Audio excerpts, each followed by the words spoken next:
Muy bien. A ver, me voy a sacar la pizarra. Esto de las caras, la anterior ya la vimos cuando hay alteraciones en el segmento ST.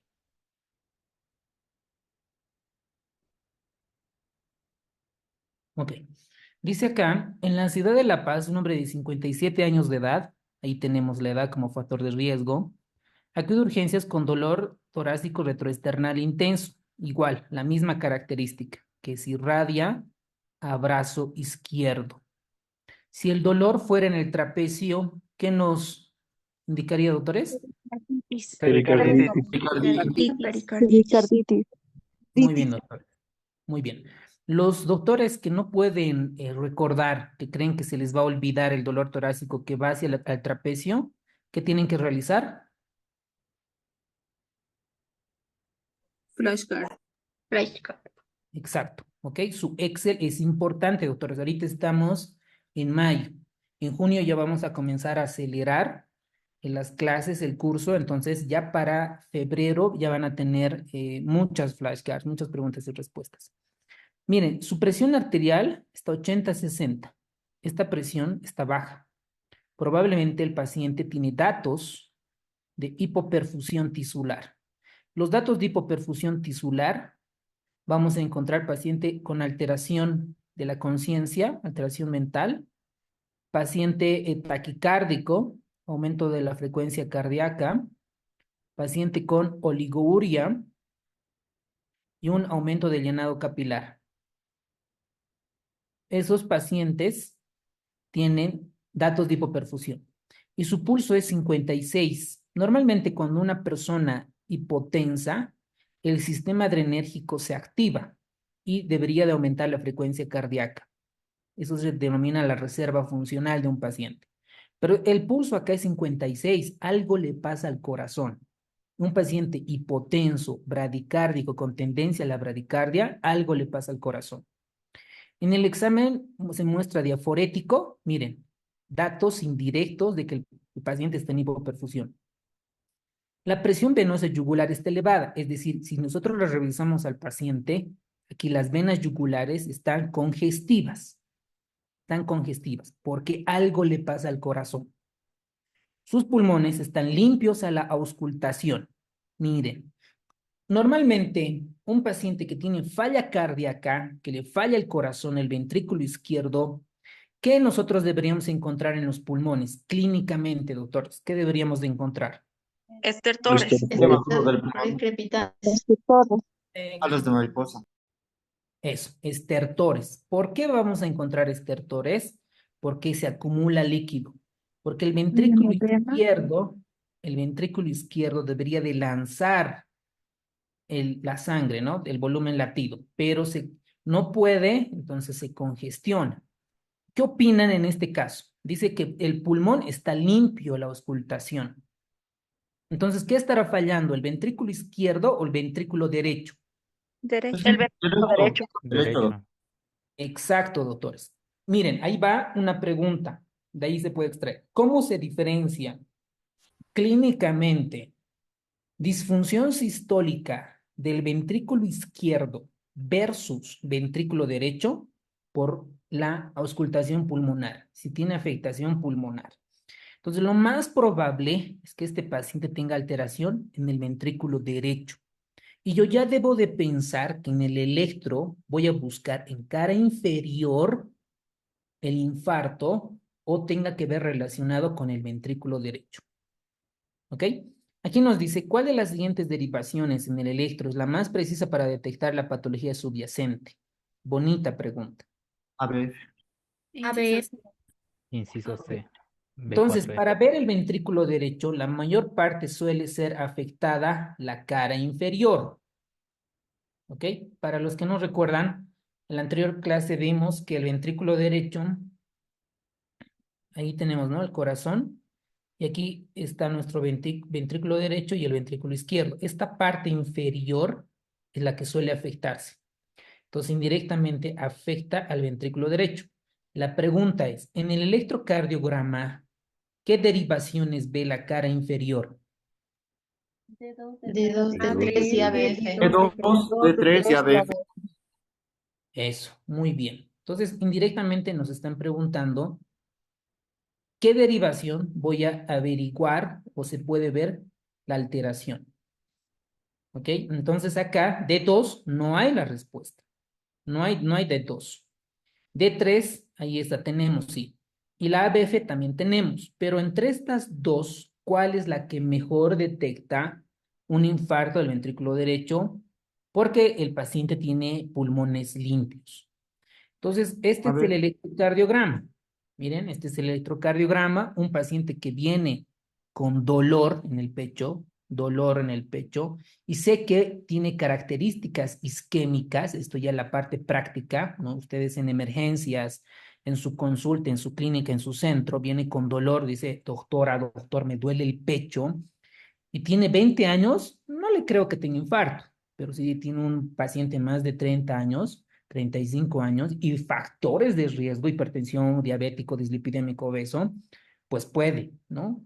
Puede presentar. Entonces, ¿qué hago? Primero llega el paciente a la urgencia, ¿no? Me dice, doctor, me duele el pecho. Lo primero que yo voy a hacer es tomar signos vitales. Lo primero, le tomo signos vitales. Entonces el interno, la enfermera me dirá, tiene una presión arterial de 80-50, doctor tiene una frecuencia cardíaca de 56, tiene una frecuencia respiratoria de 16 y está saturando 90%. ¿Ok? Perfecto. ¿Qué hago? ¿Qué le pido a un paciente con dolor torácico? Aquí voy a anotar. Pueden activar su micrófono. ¿Qué le pido? electrocardiograma, ¿no? Electrocardiograma. Menos de 10 minutos. Rayo X. Ecocardiograma, electro y después un eco. Eso, muy Enzimas bien. cardíacas. Enzimas cardíacas, marcadores cardíacos. Eso, muy bien, doctores. En capísimos. Principalmente, ¿no? Un paciente que viene con dolor, el protocolo dice que en menos de 10 minutos ya debería estar con un electrocardiograma de 12 derivaciones. ¿Para qué le pido rayos X? Para ver que ese dolor torácico pudiera ser extraisquémico, extracardíaco, neumonía, derrame pleural, un tromboembolismo pulmonar, para hacer diagnósticos diferenciales. Para eso le pido una radiografía de tórax. Y como ustedes dijeron, marcadores de daño miocárdico. Si el corazón está sufriendo, les pido troponina de CPKMB.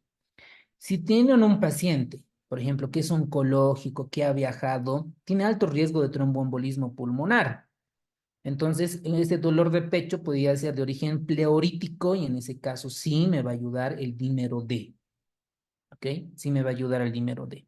Pero con electro, rayos X y troponina, principalmente electro, ya nos va a ayudar a ver qué pudiera tener el paciente.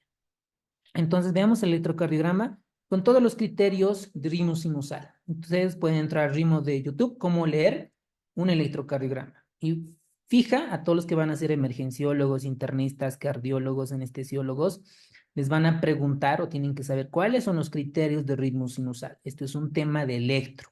Tienen que repasar cuáles son los criterios de ritmo sinusal. Me voy a saltar estos datos y vamos a buscar alteración del segmento ST, de la onda T, y voy a comenzar a identificar si tiene ondas Q patológicas. Veamos entonces en derivación B1, B2, que ve la cara septal. Veamos, B1, B2.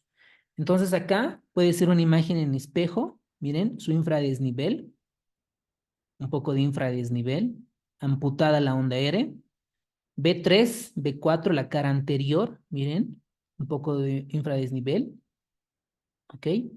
Aquí tenemos un extrasístole supraventricular. Aquí un poquito de infradesnivel no tan marcada.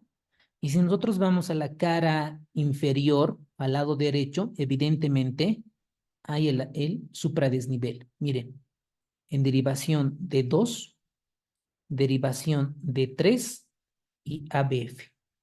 Todos están de acuerdo que esto es un infarto de cara inferior. ¿Ok? Entonces, nuestro diagnóstico por la clínica, porque tiene dolor torácico, más un electrocardiograma, esto nos da el diagnóstico de síndrome coronario agudo con elevación del segmento ST. ¿De qué cara? de cara inferior. Y lo más probable es que esté involucrado el ventrículo derecho de un 70 al 80%. Listo, ya hice mi diagnóstico. Y alguien dirá a ustedes, ¿por qué me tengo que diferenciar un infarto del ventrículo derecho versus un infarto del ventrículo izquierdo? Por el manejo, por el manejo. A los que ya han estudiado, se supone que todos han leído unas 3, 4 veces el libro de Harrison, el resumen, están con flashcards, ¿no? Estamos retroalimentando. ¿Qué medicamentos o qué manejo especial tenemos en un infarto del ventrículo derecho a comparación de un infarto del lado del ventrículo izquierdo? Pueden activar sus micrófonos. Serían las intervenciones, ¿no, doctor? Con globo y stent. En ambos lados se pone stent, ¿no? Si es un En el infarto ventrículo grande, derecho se aumenta el volumen. ya, Hay que eso, darle muy volumen porque está alterada la precarga. ok, Nitroglicerina, doctor. ya, bien, Y en doctora. el izquierdo, no. Otro Ok, manejo es. ya. Primero, ahorita vamos a ver las diferencias y eso en Harrison lo tienen que repasar igual. Primero en el BD, alguien dijo ahí se maneja con volumen, darle cristaloides, suero salino fisiológico, ¿no? O Ringer normal, Ringer lactato. Se le da volumen. Entonces, si le doy volumen líquido, debo de evitar de darle que disminuyan fármacos la precarga. En este caso, diuréticos y en algunos casos la nitroglicerina. Cuando la doctora comentó la nitroglicerina, está contraindicado en infarto del ventrículo derecho. Y hay una cápita en el libro de Harrison, cómo se maneja un infarto del BD, cómo se maneja un infarto del BI. Entonces, para eso nos ayuda a identificar si es el BD o el BI. Además, para el cardiólogo intervencionista, le ayuda para ver qué cara está infartada, si la cara septal, la cara anterior o la cara lateral. Entonces le ayuda. Por ejemplo, si fuera la cara inferior, ¿qué arteria estuviera involucrada? ¿Qué arteria coronaria? Coronaria derecha. Excelente, muy bien. Veamos qué dice nuestra justificación. El diagnóstico clínico, miren, dice, clínico, ¿por qué? Porque los pulmones están limpios, no hay estertores. Cuando están limpios, lo más probable es que se trate de un infarto del ventrículo derecho. Todos hasta ahí han entendido. ¿Cómo se evidencia dolor torácico, la presión venosa yugular y no? Con campos pulmonares limpios, limpios. Los pacientes pueden presentar anomalías del ritmo desde la bradicardia. Miren, el paciente con cuánto de frecuencia cardíaca ingresó, con tendencia a la bradicardia, 53. ¿no? 53, 56, ¿no? Algo por ahí. Entonces, ya está con la tendencia a la bradicardia. Ahí tengo otro dato. Pulmones limpios, con tendencia a la bradicardia, lo más probable es que se trate de un infarto del BD. Y esta bradicardia puede ser bloqueos auriculoventriculares, hipotensión. Miren, el paciente tiene hipotensión. No le puedo dar furosemida, ¿no ven? Entonces, ahí en la hipotensión voy a optimizar con volumen. Voy a aumentar la precarga. ¿Cómo voy a aumentar la precarga? Con sueros. Preferentemente rigen lactato, rigen normal. Asimismo, otros signos también como insuficiencia cardíaca derecha, bla, bla, bla, ¿no? Aquí nos habla un poco de clínica, cómo están estos pacientes. Si sospecha el infarto agudo de miocardio del lado derecho, en el electrocardiograma es más sensible y específico, ya que la elevación del segmento ST va a estar más elevada, sobre todo en la derivación B4R, es decir, del lado derecho.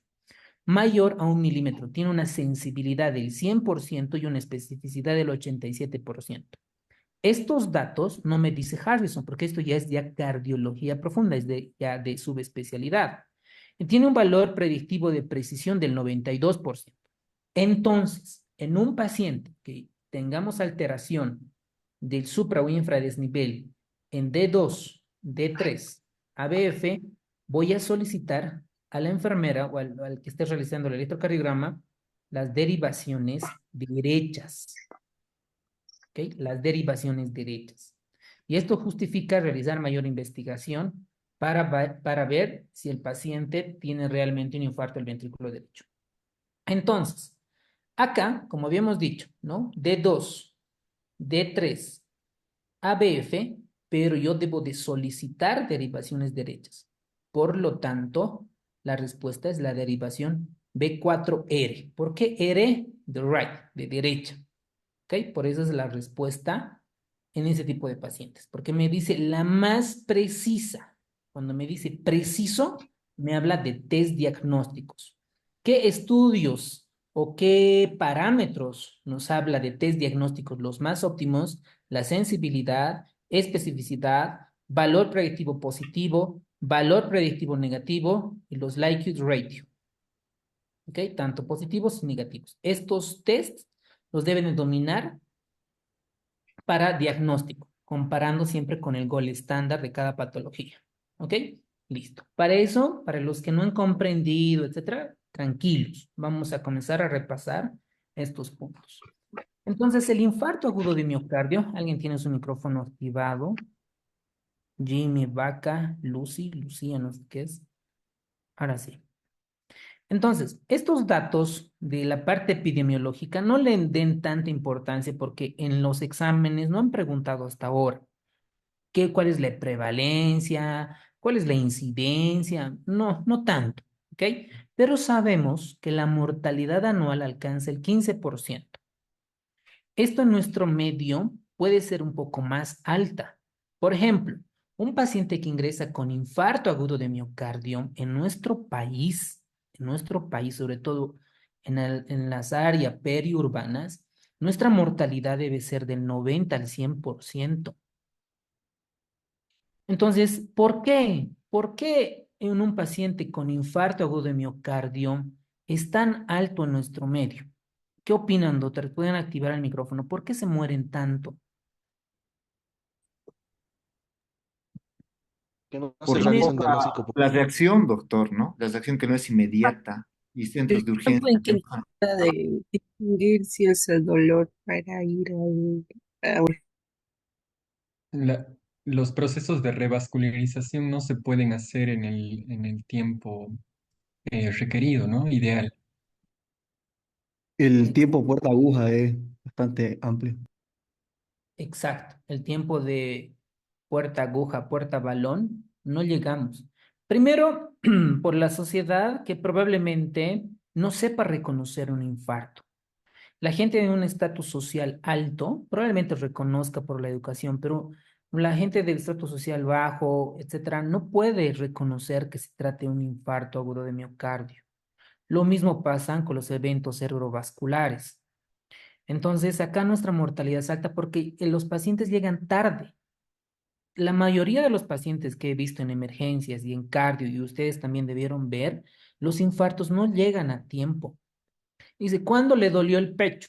Ayer, antes de ayer, ¿no? Después de más de 12 horas. Entonces ya cambia el pronóstico. Por eso nuestra mortalidad es alta.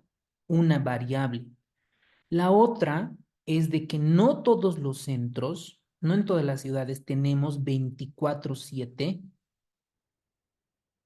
una intervención coronaria. No siempre. Y aparte, los costos. ¿Quién puede costearse una intervención cardíaca, una terapia intensiva, los stents, el manejo? No todos se pueden pagar. Entonces es multifactorial, por eso nuestra mortalidad es alta. Y alguien diría, ¿hay estudios, no? ¿Hay estudios en nuestro medio que puedan evaluar estos puntos? Yo no los he encontrado. Lo que sí en algún residente vi es que hizo un estudio así observacional de tipo transversal, solo ver cómo se manejaban los infartos. ¿Al cuánto tiempo se hacía el electrocardiograma? Esto es un bonito estudio que lo pueden hacer de R1 al año. ¿Al cuánto tiempo se toma el electro? ¿Al cuánto tiempo están trombolizados? ¿Al cuánto tiempo ingresan a ICP? ¿No? Tiempos, tiempos. ¿Al cuánto tiempo vino el paciente con dolor? Entonces ya decimos, ¿no? En base a este estudio, en este hospital de tercer nivel, que es un centro de referencia en Sucre, Oruro, Cocha, La Paz, Tarija, Santa Cruz, Bení, estas son nuestras características epidemiológicas. Esta es nuestra realidad, ¿no? Es un diagnóstico, es un estudio bonito que aporta. Entonces nosotros diremos, ¿por qué has realizado el estudio? Entonces, hay algunos centros que ya tienen, ¿no? O un paciente que viene con dolor, ya a los 10 minutos ya tiene que tener el electro, ¿no? Y si no tenemos ISP, trombólisis al tanto tiempo. Entonces se activan códigos, ¿no? En el hospital donde trabajo ya tenemos una unidad de emergenciólogos, cardiólogos, intensivistas que hacen el protocolo cumplir, ¿cierto? Entonces, en cada uno de los hospitales igual puede hacer un diagnóstico con el objetivo de cumplir y luego hacer otro estudio post-intervención, cuasi experimental, para ver qué tanto se ha mejorado. Esto con relación, perdón que haya tocado el tema, pero es para ayudar a nuestros pacientes. Entonces, el diagnóstico provisional de un síndrome coronario básicamente se basa en el electro y clínica. Alguien, por ejemplo, algunos emergenciólogos en el chat, en el otro hospital que trabajo, decían, por favor, al laboratorio, estamos esperando troponinas, ya pues necesitamos los resultados. Pero al emergenciólogo hay que educarle a decir que no necesitas troponinas para trombolizarlo. Con la clínica, y si tienes una clínica de dolor torácico, opresivo, irradiado, y en el electro encuentras supradesnivel, no vas a esperar a la troponina, lo trombolizas, lo mandas y se al cardiólogo, ¿no es cierto? Y no esperas a que te lleguen las troponinas de ese PKMB para tomar conducta. Ahora, cuando no, si el electro está normal, ya, ahí el paciente, su dolor torácico es atípico, paciente diabético, ¿tienes dudas? Ah, pues ya, espera las troponinas. Pero actualmente las guías han salido ya hace unos pocos meses de la Sociedad Europea de Cardio para el manejo del síndrome coronario agudo. Esto va para los emergenciólogos, intensivistas, cardiólogos, internistas. ¿Ok? Esos datos que les voy dando. La fisiopatología, creo que ustedes ya lo han visto en pregrado, no es difícil, simplemente que se obstruye una de las arterias. Todo este mecanismo fisiopatológico, ¿no? Que se rompe la placa aterosclerótica, que se forman las plaquetas, que se activa con el ADP, el colágeno, adrenalina, tromboxanos, vasoconstrictor, activación de los receptores 2B3 en la adhesión, agregación plaquetaria, bla, bla, bla, bla, bla, hasta que se van formando el trombo que va a ocluir, obstruir dentro de las arterias coronarias. Entonces, esta obstrucción de esta arteria coronaria puede ser por un émbolo, que es la causa más frecuente, ¿no ve? El trombo. Puede ser por anomalías congénitas, vasoespasmo, el pacemaker metal y trastornos generalizados. Incluso hay una clasificación que lo vamos a ver. ¿Qué factores de riesgo favorecen esto? Tabaquismo, hipertensión, dislipidemia. Entonces acá tenemos la cadena de supervivencia, que es la atención prehospitalaria. Aquí, la parte prehospitalaria, tenemos deficiencias muchas. En otros países, incluso cuando el paciente está con dolor torácico, llegan los paramédicos. El paramédico le toma el electrocardiograma y por telemetría o por WhatsApp, no sé, ¿no? Le comunica al cardiólogo. Es decir, no, este paciente sí tiene un infarto con elevación del segmento CT. Y hay algunos estudios que han trombolizado prehospitalariamente. Ya hay algunos estudios que han disminuido la mortalidad prehospitalaria en estos entornos. Esta cadena de supervivencia incluye la atención prehospitalaria, el tratamiento intrahospitalario y sobre todo la estrategia de reperfusión. ¿Cómo voy a reperfundir? ¿Cómo voy a abrir ese trombo con trombólisis, que es nuestra realidad en nuestro medio, y con intervención percutánea, la ICP? ¿Ok? Muy bien, listo. El 50% de los casos puede tener un factor desencadenante. Un ejercicio vigoroso, el estrés, la patología médico-quirúrgica. Y es clásico ver a los pacientes que acuden por las mañanas. No, llega a las 7, 8 de la mañana, 10, 11 de la mañana. Dice, el motivo de consulta es un dolor profundo, ¿no? Me duele el pecho, dicen los pacientes. Y este dolor de pecho es de tipo constrictivo y opresivo. Y ahí en lo que nos comentaba el doctor, este dolor en un infarto agudo de miocardio es más de 30 minutos, más de 30 minutos. Entonces, en la pregunta, ojo que ya hemos analizado. Además, pueden tener otros signos eh, clínicos. Ahora, esta clínica del dolor puede acompañarse de otros síntomas vegetativos: debilidad, diaforesis, náuseas, vómitos, ansiedad, sensación de muerte inminente. Y puede tener algunas irradiaciones menos común. Por ejemplo, el abdomen. En algunos casos, por ejemplo, el paciente viene con dolor abdominal y esto lo hemos visto en la vida real. Entonces, por ejemplo, en los seguros, ¿no? Lo dividen, ¿no? Por ejemplo, donde estoy en el otro trabajo, lo dividen en que lo atienda el cirujano, el internista, el neuro, el trauma y así. Entonces sacan ficha para el cirujano, ¿no? El que ve patología abdominal. Dice, me duele el abdomen. ¿Y dónde le duele? ¿No? Dicen, en el epigastrio. Me duele ahí. Entonces se le hacen la ecografía, rayos X de abdomen, todo, y no encuentran nada.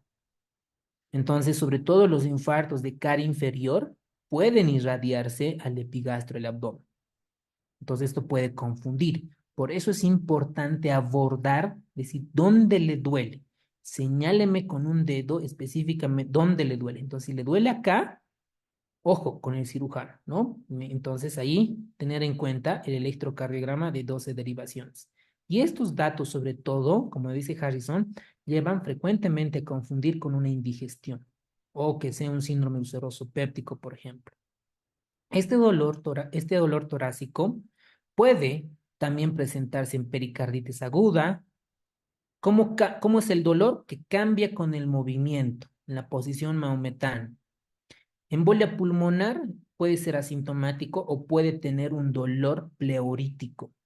Y alguien dirá, ¿cómo es el dolor pleurítico? Me dice, doctora, me duele el tórax. Es como si me hubieran pateado, como si me hubieran golpeado. Tórax, eso es el dolor pleurítico. Disección aórtica, habíamos comentado que es un dolor desgarrante, desgarrante. Costocondritis. ¿Cómo es el dolor, doctores, de la costocondritis?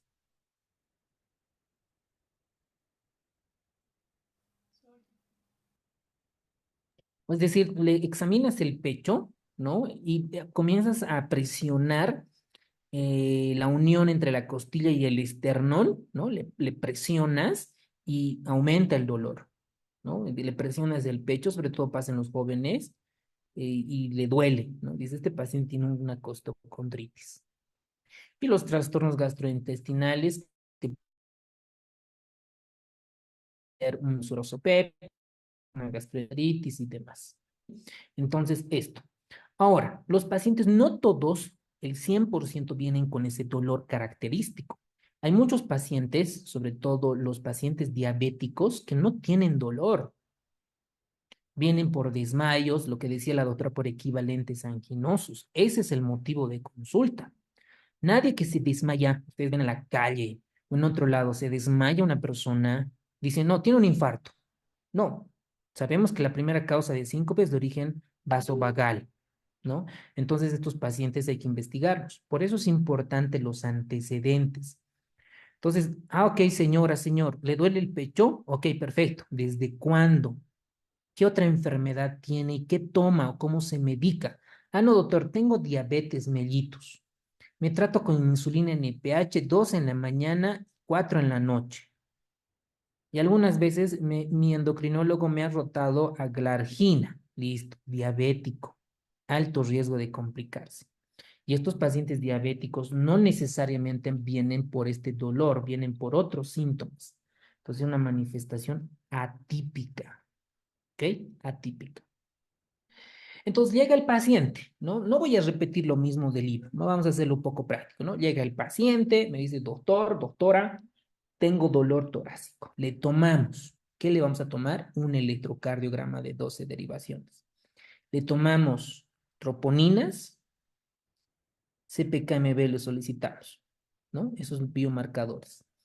Y el libro de Harrison dice estudios de imagen de corazón, ¿no? Aquí un ecocardiograma transtorácico, resonancia, que en nuestra realidad no siempre la pedimos, ¿no? Pero porque con esto, con un eco, con una resonancia, no voy a cambiar mucho. La ET sí me va a ayudar, pero que ya cuando ya esté trombolizado, esté con ICP, ahí pues un ecocardiograma para ver complicaciones, cómo está la VI, cómo está la función sistólica, la diastólica, si no hay ruptura de los músculos papilares, insuficiencia mitral, no tenga pericarditis, taponamiento cardíaco, derrame pericárdico, eso nos va a ayudar a identificar. Ya, ahorita que son ustedes médicos generales, es ideal que hagan un estudio de posgrado de eco, sobre todo para los emergenciólogos, internistas, todo lo que es clínica. Hasta el traumatólogo creo que yo usa el ecógrafo para ver tejido óseo. Entonces el eco es clave, porque va a ser tu nuevo estetoscopio. Ya no vas a ir con tu estetoscopio a auscultar, con ecografía. A este paciente tiene disfunción sistólica del VI, tiene ruptura de la pared libre del ventricular. Esto con eco ya lo puedes ver. ¿Ok? Una recomendación. Si quieren hacer un estudio de posgrado, algún diplomado, hagan eco de una universidad que esté avalada por la universidad, ¿cómo se llama esto? La UAV, hay una entidad que regula todos estos para ustedes Pero, pueden ver. La CV, la CV. Cualquier posgrado que tenga CV, resolución ministerial por el Ministerio de Educación, vale. Y todos los diplomados tienen que tener 800 horas. Si tienes 799 horas, no sirve. ¿Ok? 800. ¿Por qué les digo? Porque pues he competido para un ítem hace un par de meses y pues todos los diplomados tienen que tener mínimo 800. ¿Ok? Y puedes tener, por ejemplo, en mi caso son 8 diplomados que yo tengo, unas 3 maestrías, pero en algunos convocatorios solo te hacen valer 2 o 3 diplomados. Tiene su límite como experiencia, ¿ok? Pero es importante comenzar a publicar y demás. Es una recomendación, ¿ok? Entonces, este electrocardiograma nos va a ayudar a identificar cómo está el corazón, ¿no? ¿Qué alteraciones eléctricas tiene? Y aquí tenemos la evolución cronológica. En las primeras horas, es aguda cuando tenemos las primeras horas hasta los 7 días. Es un síndrome coronario agudo. ¿Hasta cuándo? Hasta 7 días. Nadie la puede fallar. Entre 7 a 28 días ya viene el proceso de cicatrización. Entonces acá yo puedo encontrar ciertas alteraciones. Y la cicatrización completa está más de 29 días. Por eso en la mayoría de los estudios se realiza a 30 días. Esta es la explicación del por qué se realiza. Entonces, esta cicatrización completa, en este proceso podemos tener ciertas enfermedades, como por ejemplo un aneurisma del ventrículo izquierdo. Se presentan en este tiempo de evolución. ¿Ok? Entonces, cuando la arteria coronaria se obstruye completamente, tiene que ser, esto en electrocardiograma se manifiesta por una elevación del segmento ST. Esto nadie puede fallar. Si hay un supradesnivel es porque hay una oclusión de esto, ¿no? Y la lesión es transmural. Muy bien. Aquí tenemos el electro. Miren, este es el ventrículo izquierdo, el ventrículo derecho. Para el ventrículo izquierdo, ¿no? Cómo va despolarizando hasta la derivación B6. Aquí tenemos otro electrocardiograma, por ejemplo, donde se ve claramente la elevación del segmento ST. Miren, B4, B5, B6, ¿no es cierto? Ahora veamos si en B3 está así, ¿no? Tiene sus ciertas elevaciones y su imagen en espejo. Aquí tenemos otro, ¿no? Supradesnivel en D2, D3, y aquí tenemos poca en ABF, ya saben de qué cara es. Entonces, en el electrocardiograma para hacer el diagnóstico tiene que tener una elevación del segmento ST como al menos de 2 milímetros como mínimo. Alguien se preguntará y dirá, sí, ¿esto debo de memorizar 2 milímetros? Si vas a ser internista, cardiólogo, emergenciólogo, sí, sí. Para el examen probablemente no sea tan relevante, porque no han preguntado tan detalladamente como cuál es el argumento, el antecedente del tipo de preguntas que realiza. Y esta elevación del segmento ST tiene que ser en 2 derivaciones continuas, es decir, B5, B6, ¿no? B4, B3. No puede ser que exista una elevación en D2, luego en B1, por ejemplo, ¿no? O B6 en B1, no es contigua. Y un milímetro en dos derivaciones adyacentes a las extremidades. Claro. Y este electro, miren, la clínica y el electrocardiograma nos ayudan para el tratamiento de la reperfusión. ¿A qué quiero llegar? Que no necesariamente tengas que esperar o tengamos que esperar las troponinas para hacer un manejo de reperfusión, de destapar esa arteria coronaria. ¿Ok? Entonces, habíamos visto que primero comienza con una lesión subendocárdica. La lesión subendocárdica se traduce con infradesnivel del segmento ST. Cuando este ya es transmural, es supradesnivel del segmento ST. Este segmento ST ya se convierte en ondas Q patológicas. Una onda Q normal es esta. Onda P, Q, R, S y la T, ¿no? Ascenso lento y un descenso rápido. Entonces aquí tienen la onda Q, ¿ok? Onda Q normal. La onda Q patológica, vayan buscando ahorita, vayan googleando, ¿cuál es la definición de onda Q patológica? Onda P, onda Q patológica, estoy exagerando, la R y la onda T. Listo. Entonces, para ustedes, ¿cuándo se denomina onda Q patológica? Es decir, el segmento ST ya se convierte en onda Q. ¿Cuándo se denomina onda Q patológica? Cuando hay una Con el obstrucción infarto del completa de la miocardio arteria, simple. Una oclusión mantenida. Ok, la obstrucción onda Q completa. está bien, entiendo, ¿no? Está bien. La pregunta va de la siguiente manera. Nosotros sabemos que el ventrículo izquierdo, ¿no? Ya este tejido está muerto, ¿no? Está necrótico, está en necrosis. ¿Cómo se manifiesta en el electrocardiograma? Con onda Q patológica. Pero ¿cómo en el electrocardiograma identifico que esta onda Q es patológica? O puedo decir, esta Onda onda Q. profunda, Onda profunda y ancha implica onda negativa. mayores a 100 Bien, milímetros, que sea más de un Indica onda cuarto de la negativa. altura del cortejo QRS. esa. Más del 20% de la onda R. Cuando esta Q es más profunda, como alguien dijo por allí, y es más del 20% de esta onda R, ya se denomina onda Q patológica. ¿Qué me traduce? Que el músculo ya está necrótico, que no se va a recuperar. ¿Ok? Entonces, por eso, ustedes ven acá en la secuencia de cara anterior, dice, miren, de cara anterior. Entonces, la cara anterior, ¿qué derivaciones ve, doctores? 3 y 4. B3 y B4. Eso, muy bien. Entonces, veamos esas derivaciones. A ver, ¿dónde están? B3, B4, aquí veamos B2, B4. Miren, aquí está precoz, la elevación del segmento ST, precoz.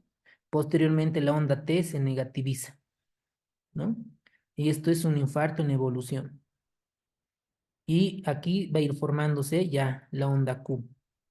Esto es un infarto de cara inferior, ¿no? En la precoz el infradesnivel, un poco de supradesnivel en D3 y en evolución. Ya la onda T se va convirtiendo en negativa y miren la onda Q. La onda Q. Miren que es más larga que el R. Entonces más del 20% de la onda R y esta es la onda Q. Entonces, estos van a comenzar a ayudarnos a identificar estos electros. En UpToDate, creo que también he visto en Dynamed, hay un curso de electro de solo infartos. Y si ustedes van a ser emergenciólogos, cardiólogos, internistas, entran a YouTube y vean los electrocardiogramas, repasen de un síndrome coronario agudo. Porque cuando eres R1 no te da tiempo para estudiar, ¿no? Y si ahora estás con tiempo, te va a ayudar mucho a comenzar a identificar esto. Ok, en el electro todos. ¿Ustedes con esta clase creen que ya están preparados? No lo es así. Es importante resolver el banco de preguntas, la autoevaluación y en la parte práctica es importante ver los electros. Los que tienen acceso a UpToDate o a un YouTube de electro de síndrome coronario agudo, por favor, es beneficio para ustedes, ¿ok? Les va a ayudar mucho.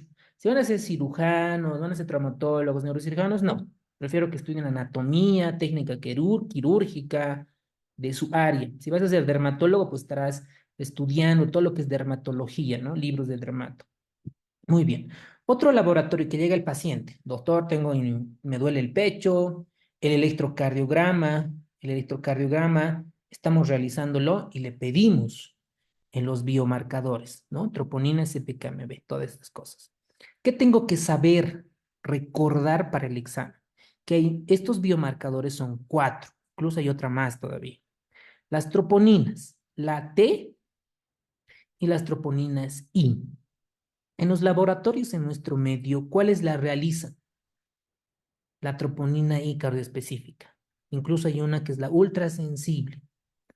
¿Qué tienen que saber? Que estas se elevan más o menos entre 7 a 10 días en un infarto agudo de miocardio. Estos tiempos cambian, por si acaso. Van a encontrar en algunos libros con menos días. La creatinfosfoquinasa aumenta en términos de 4 a 8 horas. Y esta tabla es importante. Miren, esta tabla, quisiera agrandar esta imagen. A ver, voy a ver cómo se hace esto. Ahí está. Vamos a ver esta parte, quiero agrandarla. No sé si tengo una imagen de esta. No.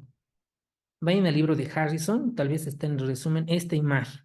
Ahorita les voy a explicar cuál de estos, o tal vez ya la saben, cuál de estos nos ayuda a identificar el reinfarto. ¿Cuál de estas 4? TKM. Eso. Creatina. CKMB. ¿Por qué? Esa es la explicación. ¿Por qué esa nos ayuda a los reinfartos?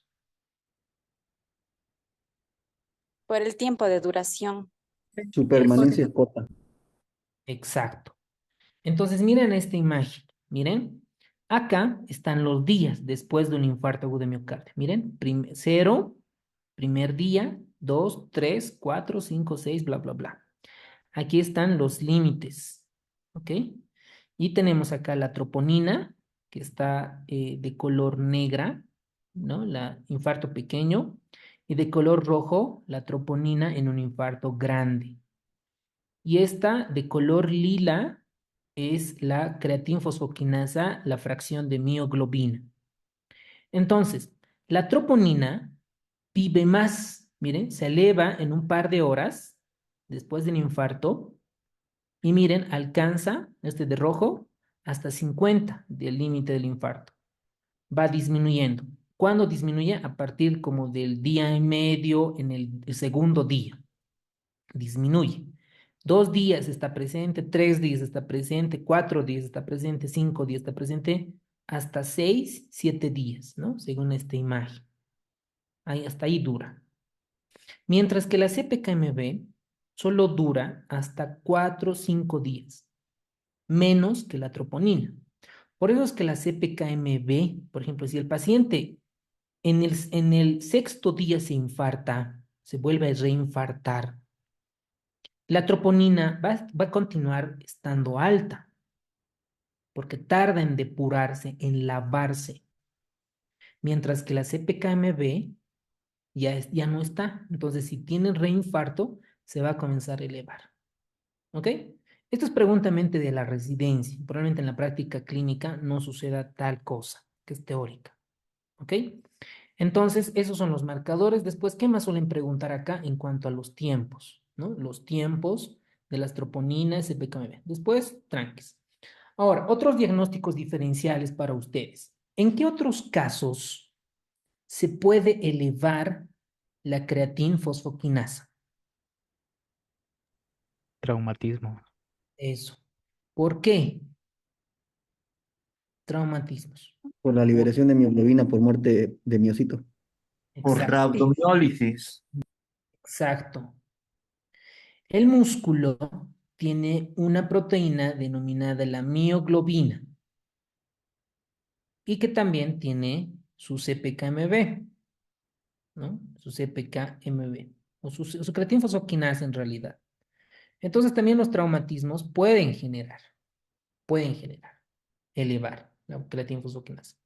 Otra pregunta, a ver, las troponinas también se pueden elevar en otros escenarios clínicos, por ejemplo, en sepsis, en lesión renal aguda, también pueden elevarse.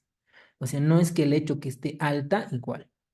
¿En quiénes más se elevan? Por ejemplo, hemos visto en la época de COVID, cuando se complican con miocarditis.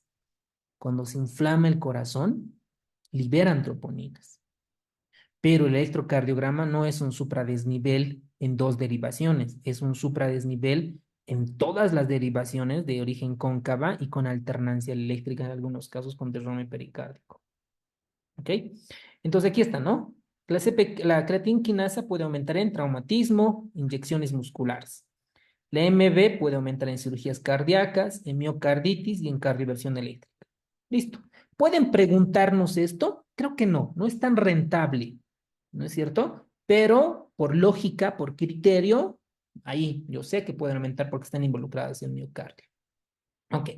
Con eso ya vemos pacientes, ¿no? Ya tenemos la capacidad de poder discernir. Ahora, el libro también habla de otros estudios de imagen.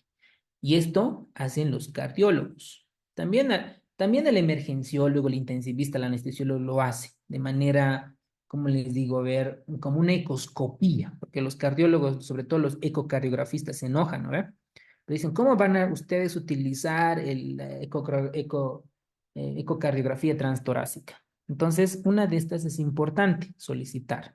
Le solicitamos una ecografía bidimensional o en nuestro medio llamamos la ecocardiografía, ¿no?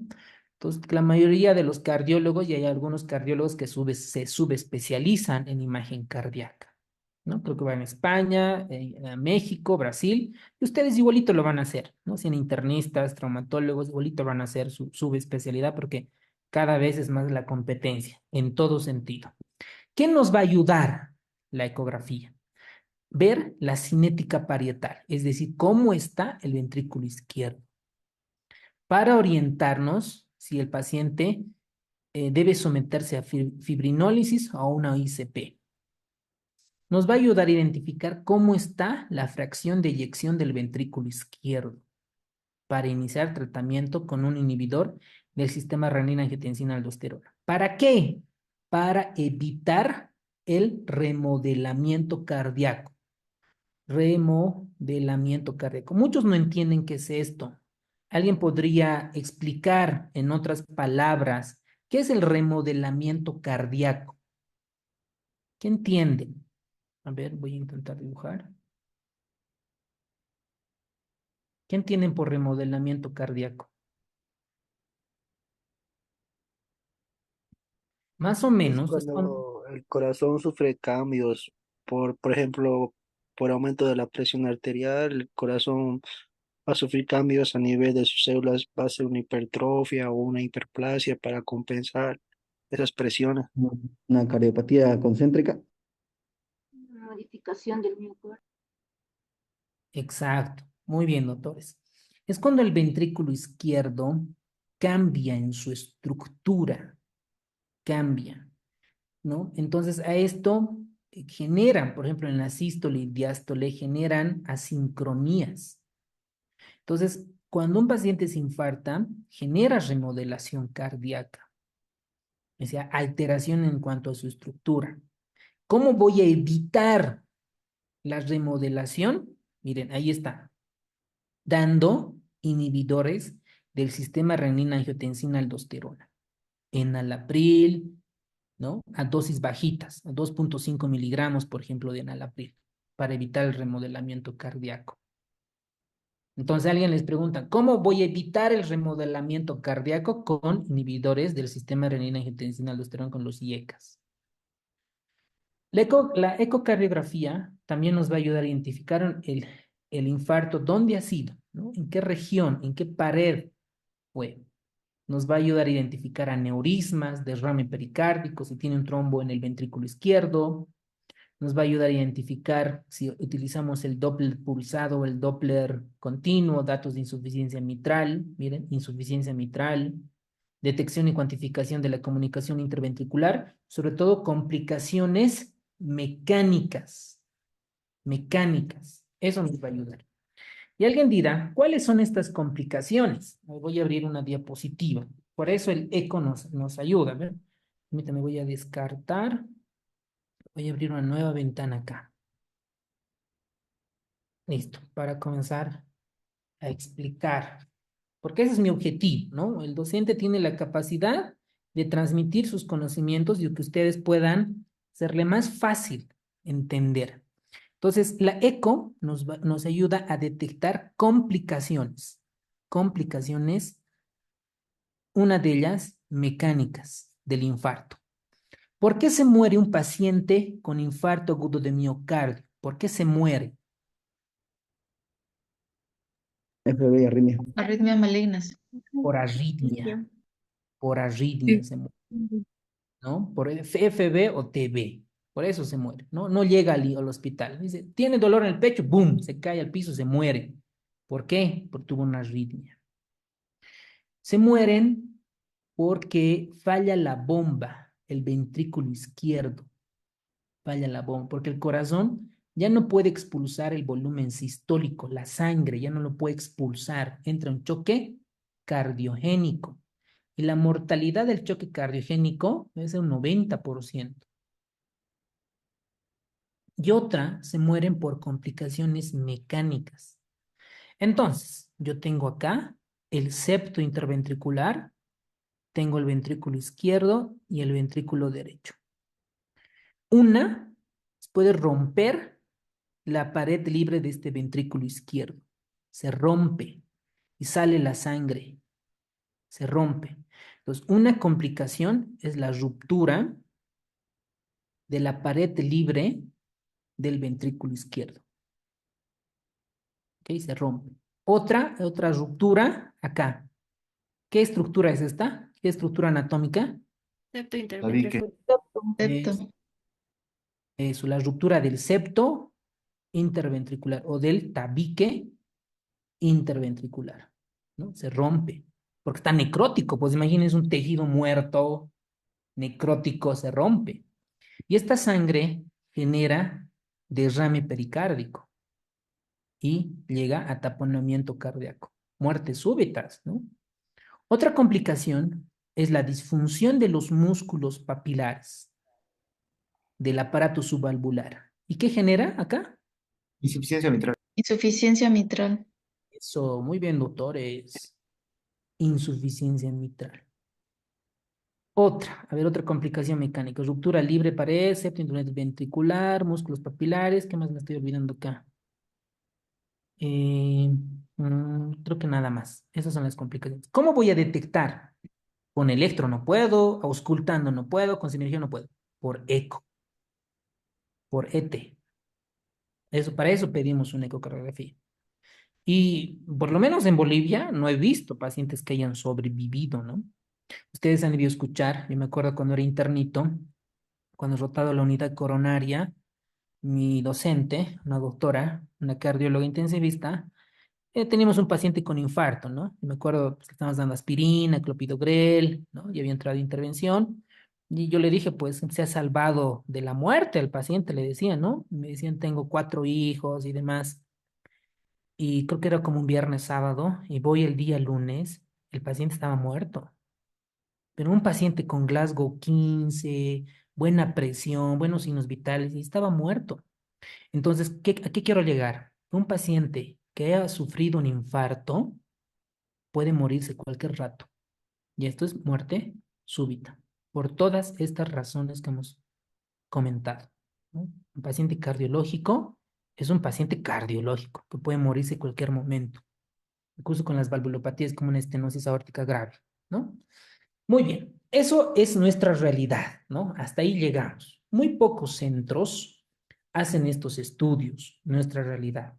Imágenes, estudios con radionucleócidos, imágenes de perfusión con sestamivir, rasteogramagráficos, ventriculografías, resonancia magnética cardíaca. Muy pocos lo realizamos. Yo conozco algunos imagenólogos, colegas míos, que han hecho una alta especialidad o subespecialidad en imagen cardíaca. ¿Ok? Pero llegan aquí a Bolivia y pues no muchos centros lo tienen, no muchos médicos lo piden, ¿no? Entonces es un poco difícil, ¿no? Entrarle a ese mercado para hacer, digamos, una alta o algo así. Creo que en imagenología lo que les va bien es el intervencionismo, ¿verdad? Pero tengo colegas que hicieron neumoimagen o cardioimagen, pues sobre todo para implementar en nuestro medio, ¿no? Pero para la parte privada, pues no da mucho. ¿Qué tenemos que saber esto para la práctica? Que son estudios de diagnóstico no invasivos, la mayoría, y mediante técnicas sofisticadas con imágenes de perfusión podemos identificar qué zona está con hipoperfusión, ¿no? Básicamente eso. Ahora, estos son claves en cuanto a la definición del infarto agudo de miocardio.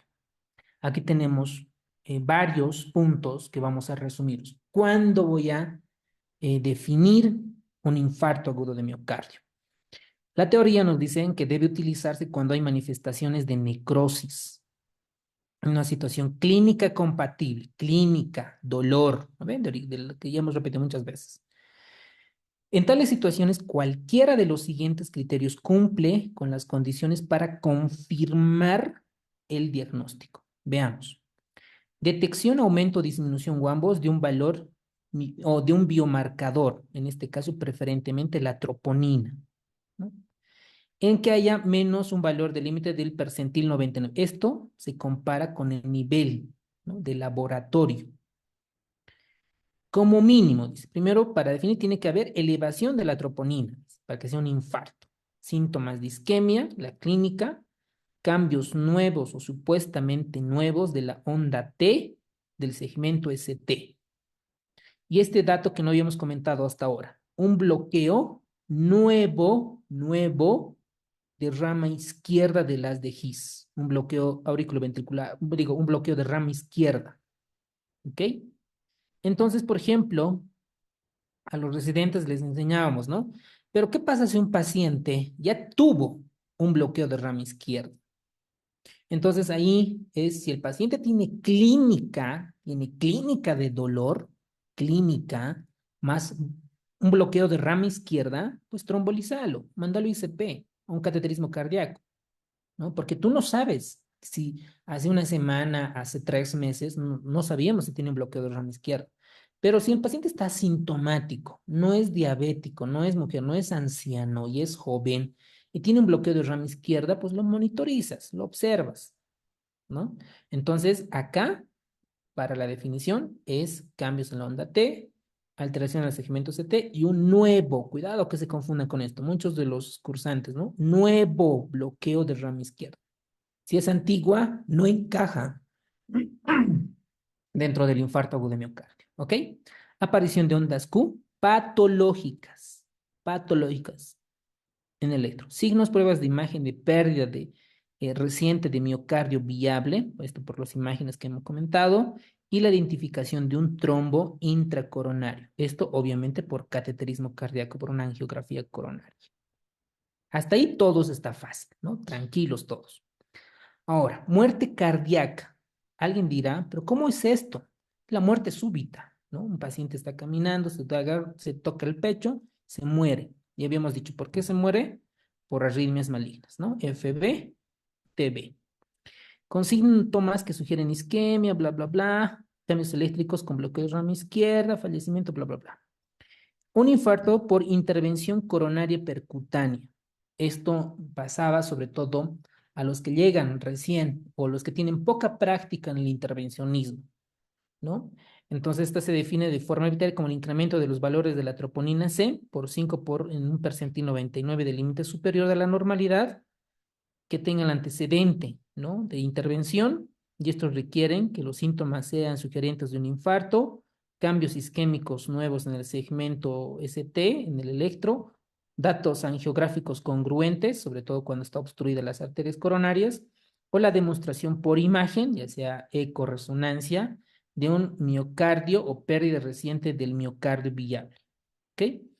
Luego tenemos otras, ¿no? Las trombosis de la endoprótesis, estos Principalmente ocurre en un paciente que haya sometido a una intervención percutánea y que dentro del stent, ¿no?, esté otra vez con trombosis.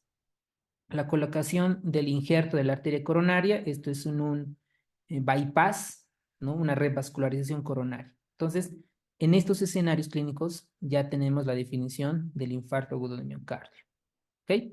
Estos son los criterios para clasificar un infarto previo del miocardio: ondas copatológicas con síntomas, las pruebas de imagen de una región alterada y los signos patológicos de un infarto de miocardio. ¿Ok? Para el examen, recuerden estos escenarios clínicos: electro, troponinas, muerte cardíaca, infarto por intervención coronaria, trombosis por endoprótesis y en pacientes que se hayan sometido a revascularización coronaria.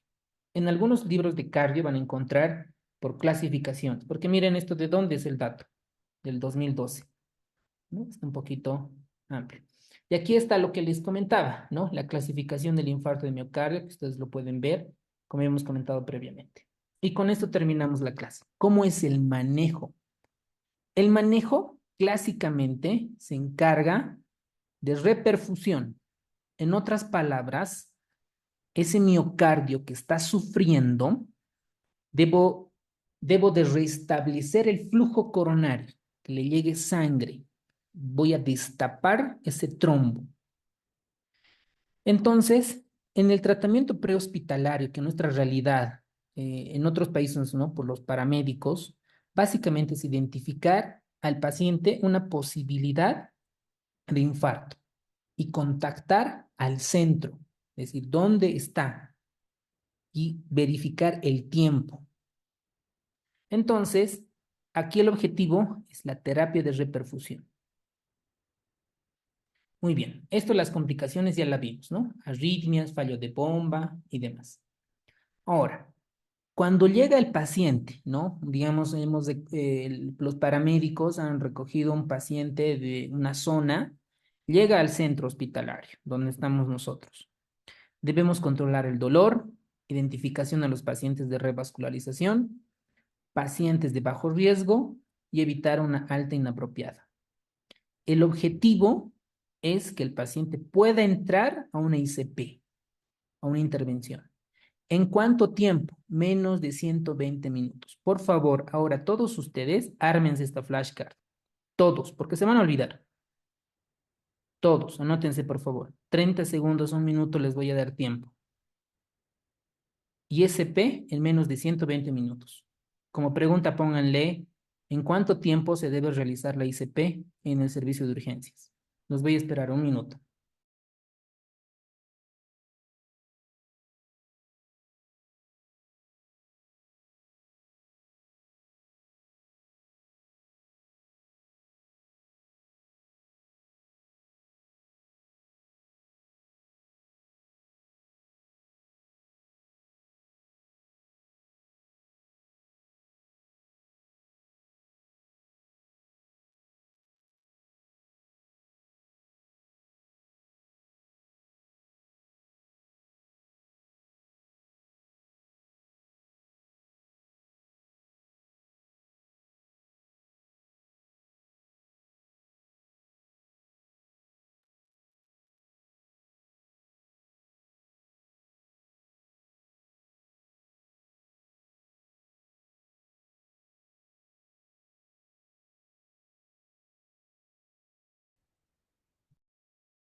Ok, entonces llega el paciente a la urgencia, le tomamos el electrocardiograma y llegamos al diagnóstico, ¿no? Tiene un infarto agudo de miocardio con elevación del segmento ST. ¿Qué hacemos? Le tomamos signos vitales, el electro, bla, bla. Ya, hemos llegado al diagnóstico. Síndrome coronario agudo con elevación del segmento ST. Perfecto. Cuidado, algunos me preguntan, ¿pero cuál es la diferencia con un infarto agudo de miocardio y con elevación del segmento ST? Es lo mismo. ¿Ok? Entonces, ¿qué tenemos que hacer? Primero, que el paciente tenga que entrar a una ICP. Pero, bien, doctor, mi paciente no tiene plata, no tiene 4.000, 5.000 dólares. ¿Qué vamos a hacer? ¿No? Pero eso es tu objetivo, eso es pregunta de examen, ¿ok? Después, darle oxígeno, tomamos signos vitales, le administramos su oxígeno si lo necesita. Uno, hasta cuatro. No, no. Jessica, ¿cuál es tu pregunta? ¿Ah? Ah, no, está, ¿no? Jessica, desactiva tu micrófono. La próxima voy a eliminar nomás. Entonces, este oxígeno es un mundo, ¿ok? Más o menos, esto depende de cada ciudad, ¿ok? No es lo mismo, por ejemplo, en Cocha que en La Paz o en Santa Cruz u otros departamentos. Tienen su objetivo. Pero si un paciente está en manera general es menos del 90% saturante, pues le administras el oxígeno por puntas nasales, máscara, depende, ¿ok? Y al mismo tiempo le damos su aspirina. ¿De cuánto viene la aspirina en nuestro medio, señores? 100 y 500. Dosis de prevención de 100 a 300 y hasta un máximo de 100 300 miligramos. miligramos. Sí. Ok, le decimos al paciente que tome 3 comprimidos, 3 pastillas, que los mastique y que se los haga pasar, ¿ok? Primer manejo. Y al día siguiente 100 miligramos día, ¿ok? La dosis de carga 300, 3 pastillas. Y además, clopidogrel, ¿no? Clopidogrel, otro agente plaquetario. Clopidogrel. ¿De cuánto viene el clopidogrel? 75. 5 Eso, miligramos. eso, muy bien, doctora. 75 miligramos. Entonces, como 6, 8 pastillas. De 300 a 600 de clopidogrel, ¿no? Y le doy su aspirina, 3, clopidogrel, unas 6, 8 pastillas, y su heparina, ¿ok? Su heparina o enoxaparina. Si es heparina sódica, 5.000 unidades internacionales, que más o menos te equivale a un cc, IB, ¡boom! Y la enoxaparina, ¿no? O miligramo kilogramo peso. Enoxaparina se pesa 60 kilogramos, 60 miligramos subcutáneo. Listo. Hasta ahí, como médicos, tú ya has hecho tu manejo. Ya has hecho tu doble. Doctor, ¿podría repetir un hito más la última parte? Claro que sí. Llega el paciente, ¿no? Con síntomas, con clínica, le das doble antiagregación plaquetaria. Aspirina, clopidogrel. 3 pastillas de aspirina y otras 6 a 8 de clopidogrel. ¿Ok? Esas son las dosis, la puedes repasar en cualquier vademecum. Por ejemplo, el manual que me ayuda mucho es el de Washington. ¿Ok? Los medicamentos que está por patologías identificadas. Y le doy enoxaparina, ¿ok? Que vienen jeringuitas de 30, 60, 40, creo. Entonces, 1 miligramo kilogramo peso es 60. Si un paciente pesa 60 kilogramos, 60 miligramos de enoxaparina subcutánea cada 12 horas. Y si no tengo enoxaparina, heparina sódica, con la que se toman muestras para gasometría, es heparina, esa. Un cc es 5.000 unidades internacionales. Eso le pasas. Y después el manejo no se queda ahí, ¿no ve? Tenemos que administrarle beta bloqueantes, yecas, algún antiarrítmico si presenta arritmias, monitorizarlo. Eso es clave, señores. Llegas al diagnóstico, lo pasas a la urgencia, lo monitorizas, ¿no? Está con tu... ¿Por qué? ¿Por qué lo monitorizamos? Porque se mueren de arritmias. Entonces te hace un FB, tú en tu caja de paro, lo desfibrilas. Hace TB, lo desfibrilas. Hasta que el cardiólogo se vaya alistando para entrarle a una ICP, ¿no? Se va alistando el anestesiólogo cardiovascular, el intensivista cardiovascular, etcétera, etcétera. ¿Ok? Todo el equipo. Entonces tú ya haces tu manejo. Como médico emergenciólogo, como médico general, todos los médicos, hacemos nuestro manejo. A ver, ¿qué más me estoy olvidando acá? La atorvastatina, señores. La atorvastatina. Entonces, esto, azaclopi, anticoagulación y la atorvastatina. La atorvastatina creo que viene de 10 o 20 miligramos. Atorvastatina. ¿Cuánto le voy a dar? 80 miligramos, la dosis de ataque. Esto es para estabilizar la placa. ¿Ok? Listo. Espero que se estén anotando, señores, ¿no? Bonito, así, bien práctico. No estoy repitiendo todo lo que dice, para que también en su vida real les ayude.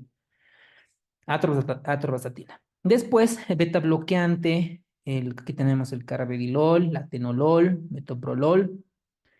Esto depende, ¿no? Si el paciente está hipotenso, bradicárdico, no le voy a dar pues, un beta bloqueante. ¿Para qué voy a bajar la frecuencia cardíaca? Pero si el paciente está hipertenso, taquicárdico, 50 miligramos de atenolol, 6,25 de carvedilol. Listo, le va a quedar súper bien para disminuir el consumo de oxígeno. Y Ecasaras en el April 2,5. ¿Para qué? Para evitar el remodelamiento cardíaco. ¿Cuándo está contraindicado? Cuando está hipotenso, taquicárdico, tiene una creatinina más de 2, tiene una tasa de filtrado menos de... Poco a poco ya van a ir aprendiendo esto en la residencia. ¿Ok? Y los antiarrítmicos. Y lo monitorizas. Pasa a emergencias, luego a la unidad coronaria. Si lo tienen. Y si no, pues a terapia intensiva. ¿Ok? Muy bien. Espero que eso esté ayudando. El dolor, ¿cómo lo controlamos? El dolor controlamos con opioides.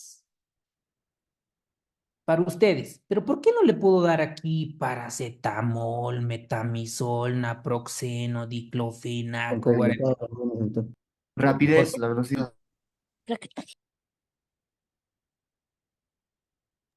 Por la rapidez, la velocidad. Tienes que ya, dar- ya, pero podría darle un naproxeno, ketoprofeno endovenoso. Ok, la respuesta es que los AINES, Induce a la remodelación cardíaca, doctor. ya, muy bien, está bien, para eso estoy acá. Porque el riñón está hipoperfundido y empeoras con los aires del riñón también. Por las alteraciones mecánicas. Eso, muy bien, doctor. Muy bien, excelente, buen nivel. Porque los AINES se han demostrado que aumentan el riesgo de complicaciones mecánicas. Ruptura interventricular, ruptura de la pared libre, disfunción de los músculos papilares. Los AINES han demostrado que empeoran. Una. Ahora, todo lo que ustedes dijeron también vale, porque es un mecanismo de acción, porque tiene lesión renal, bla, bla, bla, bla, bla. Está bien, pero la mayor justificación, el mayor argumento médico-científica es porque aumenta el riesgo de complicaciones mecánicas. ¿Cómo controlamos el dolor? Con nitroglicerina, ¿ok? Porque vasodilata, las dosis ya las van a ir viendo, ¿no? Y dentro del dolor, pues la morfina, ¿ok? Nuestro medio. La morfina en nuestro medio hay ampollitas que vienen de 10 miligramos. Esto normalmente preparamos en solución decimal. Entonces, en una jeringa, ¿no? Cargamos 8 o 9 ml de fisiológico y el resto 10 miligramos, ¿no? Digamos, esto viene, si viene en un ml, pues cargarás 9 de fisiológico y un ml de morfina. Entonces, tienes una solución decimal, ¿no? Al Entonces, 10% sería. sí, sí, sí, ¿no? Entonces, en esta solución decimal, ya en base a la dosis kilogramo peso, vas indicando tu morfina. La morfina, ¿de qué debemos tener cuidado? De la Hipotensión y depresión depresión cardiorrespiratoria. respiratoria. Taquicardia. Ok. Sobre todo en los ancianitos, la morfina disminuye la frecuencia respiratoria porque actúa en los receptores MU, ¿verdad? Entonces, cuidado, ¿no? Entonces, siempre la enfermera hay que decirle, administre morfina previa aviso al médico o algo así, en la indicación. Pero tranqui, ¿no? La verdad es que en todos estos años nunca he tenido una complicación por morfina, que tenga un paro o algo así. Entonces, eso con esto, ¿no? También, como vas venodilatador, ese es el término correcto, venodilatador, la nitroglicerina sublingual. Esta está contraindicado en el ventrículo derecho, habíamos comentado, ¿no? Porque disminuye la precarga. ¿Por qué disminuye la precarga? Porque es un venodilatador, venodilatador. Entonces, ojo. Evitar, ¿en quiénes vamos a evitar dar nitroglicerina? Entonces, esto aquí pueden hacerse igual una otra flashcard, creo que ya tienen como 4. ¿En quiénes? Pacientes con hipotensión sistólica. Por lógica, ¿no ve? Si un paciente, si la nitroglicerina vasodilata, venodilata, no voy a dar pues un paciente hipotenso. Un paciente del ventrículo derecho que hipotensa, tiene bradicardia, que depende de la precarga, no voy a dar un venodilatador. En sujetos que hayan ingerido un inhibidor de las 5-fosfodiesterasa, ¿cuáles son? El de la fita, de la fita. Sildenafil. Sildenafilo. Tadalafilo. Exacto. Entonces, en estos pacientes tampoco, por las interacciones en cuanto a los citocromos. En pacientes con hipotensión grave, ¿no? En estos casos no se les puede dar. Y el mecanismo de acción es que estos nitratos, al final, lo que pasa es aumentar la cantidad del guanosil monofosfato cíclico y liberar óxido nítrico. Y este óxido nítrico produce venodilatación. ¿Ok? Aquí libre esta vasodilatación, está perfecto porque también incluyen a las arterias, también incluyen a las venas. ¿Ok? Muy bien. El tratamiento del dolor, morfina. Ahí está, de 2 a 4 miligramos aquí cada 2 horas, 3 horas más o menos indicamos. ¿Ok? Entonces la morfina es el medicamento de elección para estos. ¿En quiénes está un poco contraindicado que debes tener cuidado? En pacientes con bradicardia, porque también pueden empeorar estos casos. Otro manejo, ya hemos dicho, aspirina, clopidogrel, atorvastatina. Luego están los otros, ¿no? Que tanto en la urgencia no indicamos tanto, porque el paciente puede hipotensar, puede ser bradicárdico, entonces, cuidado, ¿no? Y aquí el libro de Harrison nos dice, el beta bloqueante, no le vas a dar cualquier beta bloqueante, no le vas a dar un propranolol, por ejemplo, ¿no? Ya por farmacología, ya habrás repasado los medicamentos de cardio, por ejemplo, ¿no? Esa tablita que les he mostrado, de Katsun o el otra, ¿qué beta bloqueante? Los cardioselectivos. Y dentro de todos los beta bloqueantes, ¿cuál es el que mejor está recomendado, mejor evidencia científica? El metoprolol. Posible pregunta de examen en estos casos, el metoprolol. ¿Ok? ¿En quiénes vamos a dar? ¿O en quiénes primero no? Porque voy a beta bloquear.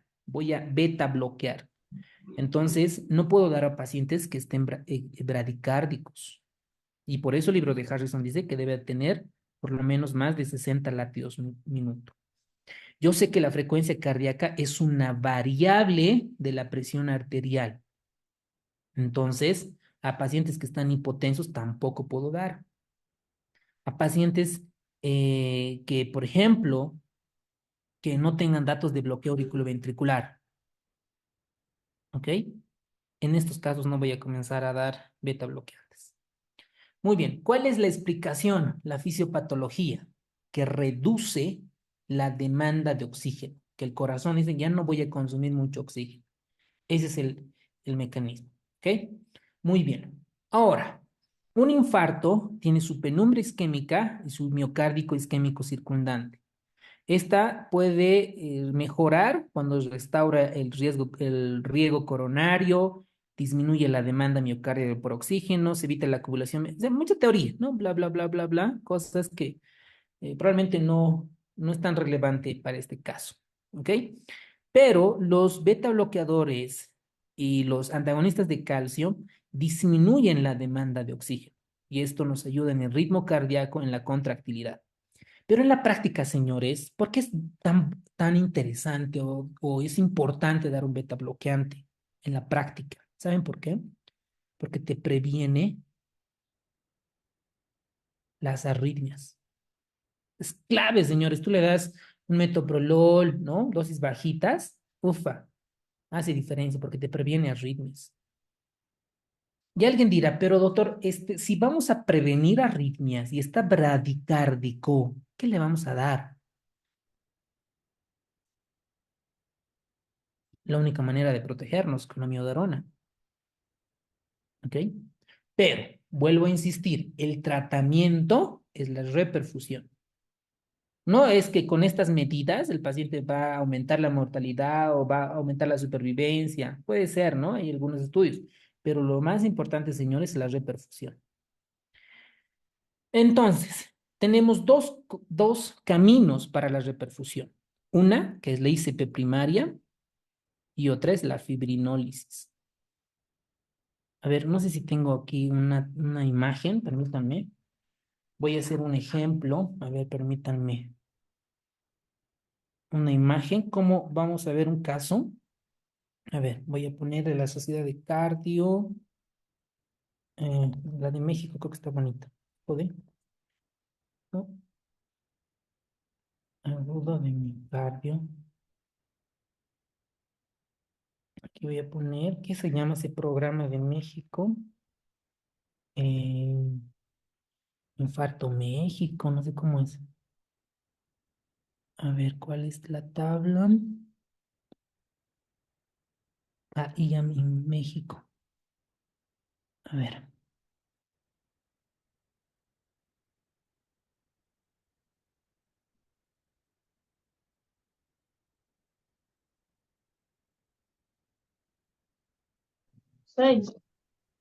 Ya, esta es una imagen. A ver, veamos otra.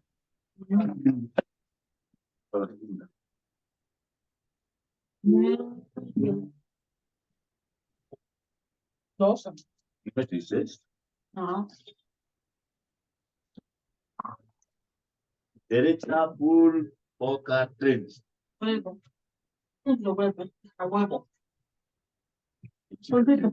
sé bien. Aquí debe de ser las canciones. Panza.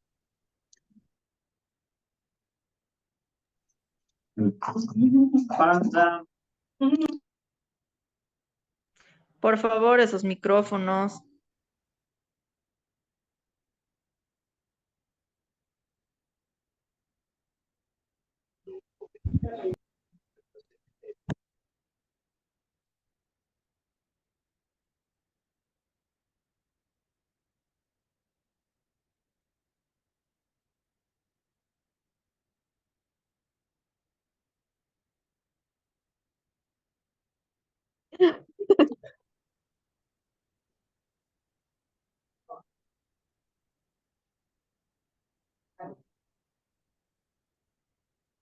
¿Pueden ver mi pantalla? No todavía.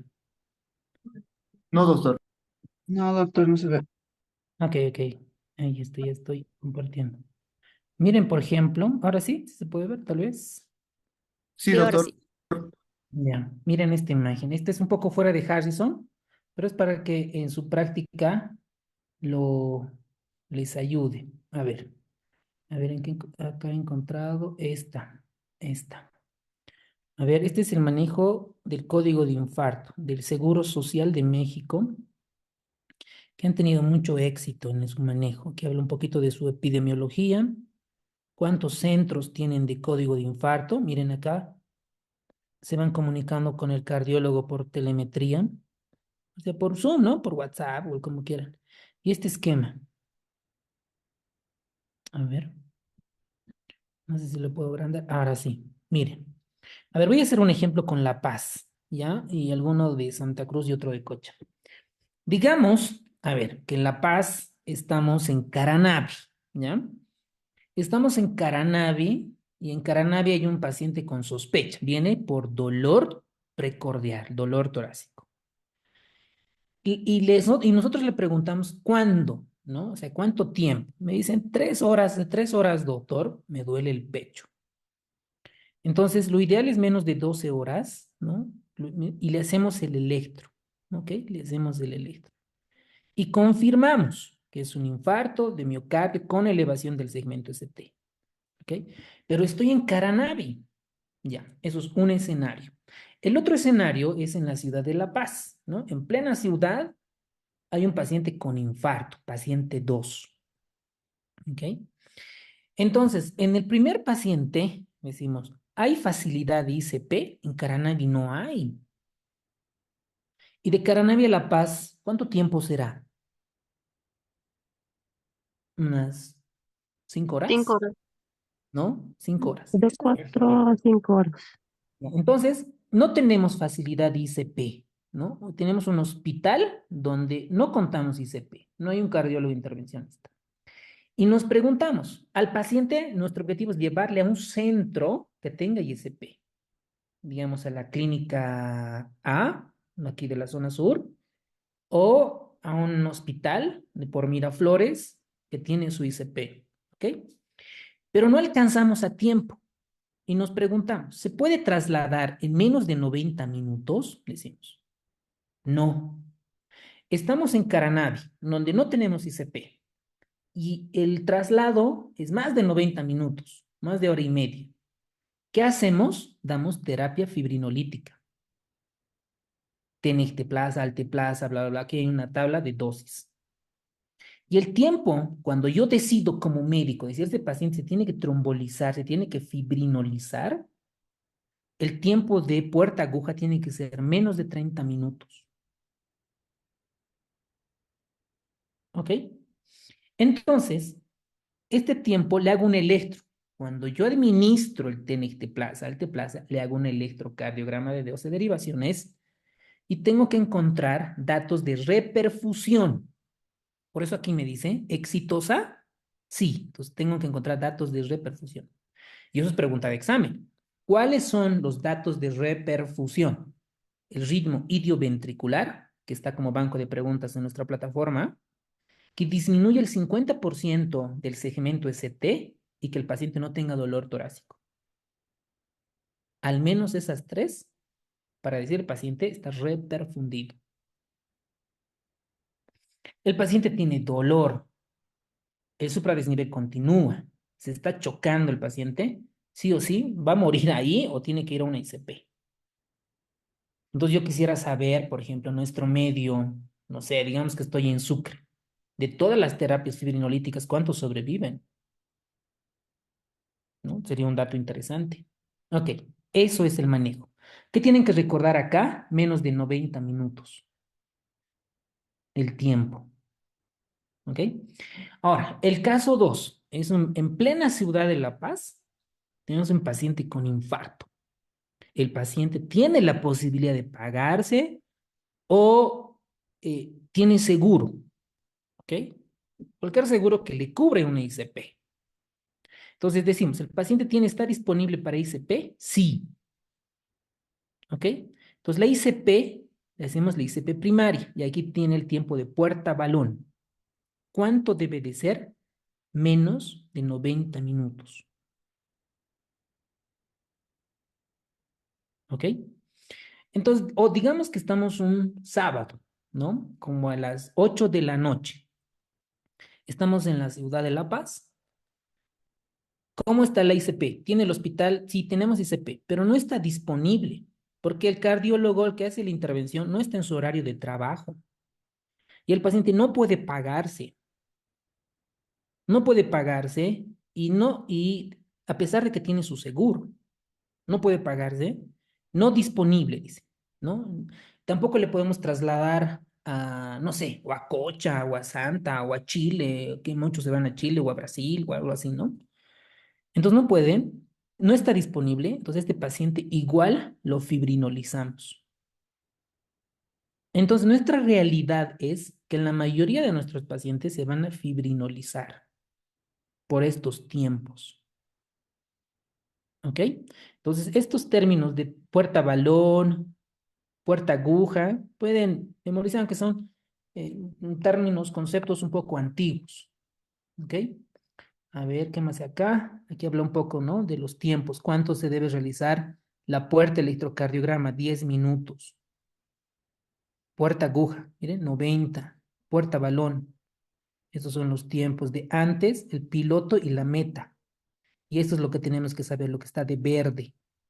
Por ejemplo, estos mexicanos han hecho su estudio, ¿no ve? ¿Cuánto hacían puerta electro, puerta aguja, puerta balón?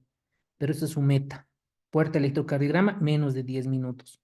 Puerta aguja en trombólisis, menos de 30 minutos. Y puerta balón para ICP, menos de 90 minutos. ¿Ok? ¿Alguien tiene alguna pregunta con esto? Esto es importante para el manejo de un paciente con infarto. Doctor ¿Podría Castillo, repetirlo? Buenas noches. Perdón, ¿podría repetir los datos de reperfusión, por favor? Ok. Ausencia del dolor torácico, disminución del segmento ST más del 50% y arritmias de reperfusión. ¿Qué arritmia? Es el idioventricular. ¿Se acuerdan que hay FA, ¿no ven? Fibrilación, flutter, TBFB, y un ritmo que es el idioventricular. Tal vez podemos encontrar en YouTube, tal vez, a ver. Aquí vamos a encontrar en YouTube arritmia de reperfusión, vamos a buscar. Arritmia de reperfusión. A ver. Arritmias de reperfusión, dice. Cabe clase de terapia de reperfusión, arritmias en 15 minutos. A ver, esta parece que. Esta.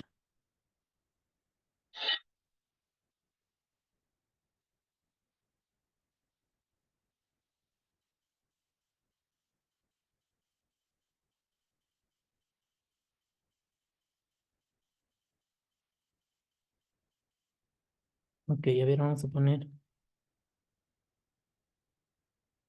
arritmias cardíacas de reperfusión. Vamos a poner con electro.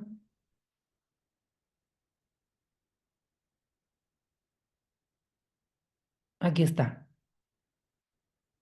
Ritmo idioventricular acelerado. Ese es el ritmo de reperfusión o arritmias de reperfusión. A ver, otra. Aquí están los criterios de reperfusión, ¿no? Disminución del supradesnivel a los 90 minutos, 50% en la anterior, 70% en la cara inferior. Cambios en el QRS, arritmias de reperfusión. Mira, ritmo idioventricular acelerado. 50%, pero también hay otras arritmias, ¿no? Bradicardia sinusal, FB, TB. Y aquí habla un poco de biomarcadores cardíacos. Eso, doctora. ¿Está bien, doctora? Sí, doctor, muchas gracias. Excelente. Bueno, ya estamos terminando. Perdón por comentarles esos datos. Ok, entonces a un paciente con infarto hacemos ese manejo, ¿no? Digamos, ICP primaria, depende, ¿no ve? Depende si este lugar, ¿no? Si tiene tiempo. Y fibrinólisis, la mayoría de nosotros. ¿Ok? Muy bien. Ahora, acá la fibrinólisis, ¿dónde estás? ¿Dónde estás? Ok.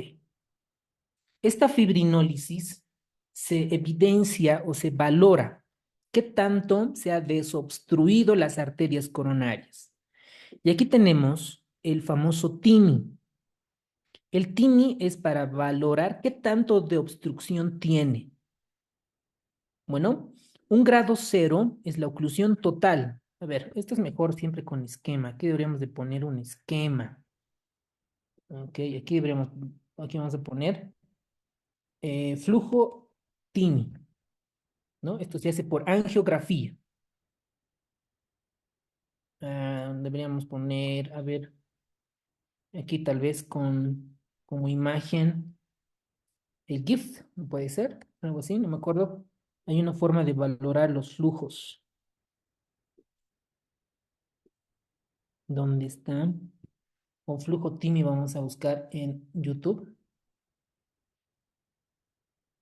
para que ustedes puedan valorar cómo se valora, ¿no? ¿Cómo está?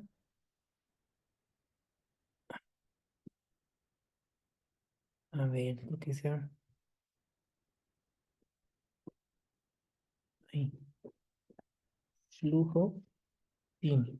Esto por angiografía. Ahí está. Este esquema está bonito. Muy When bien. we perform coronary angiography, it is important to assess coronary blood flow using the TIMI scale, thrombolysis and myocardial infarction. This scale was developed to assess coronary artery perfusion after the occlusion point in coronary angiography. This system is adopted for convenient standardization.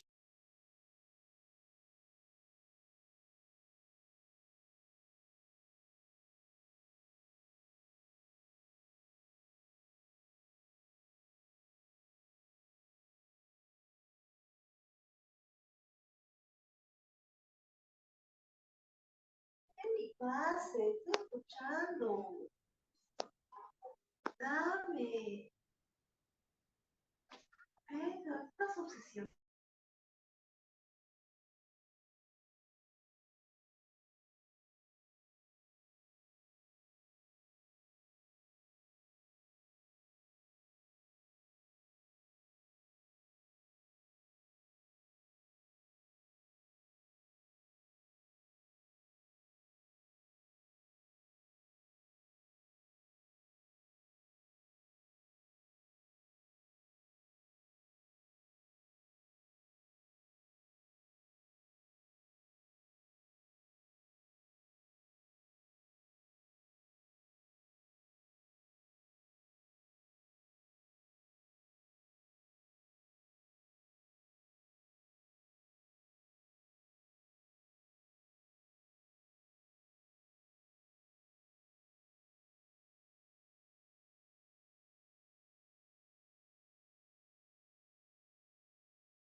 No se escucha, doctor.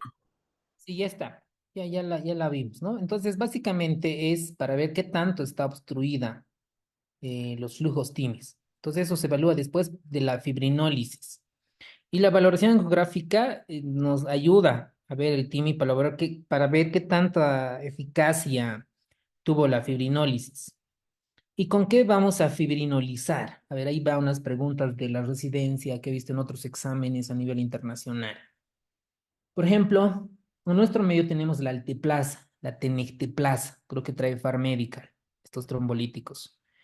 Luego tenemos antes, en la residencia, bueno, donde yo me he formado, solo teníamos streptokinasa, pero la streptokinasa tenía varias contraindicaciones. Por ejemplo, en los pacientes alérgicos y pacientes que no podían volver,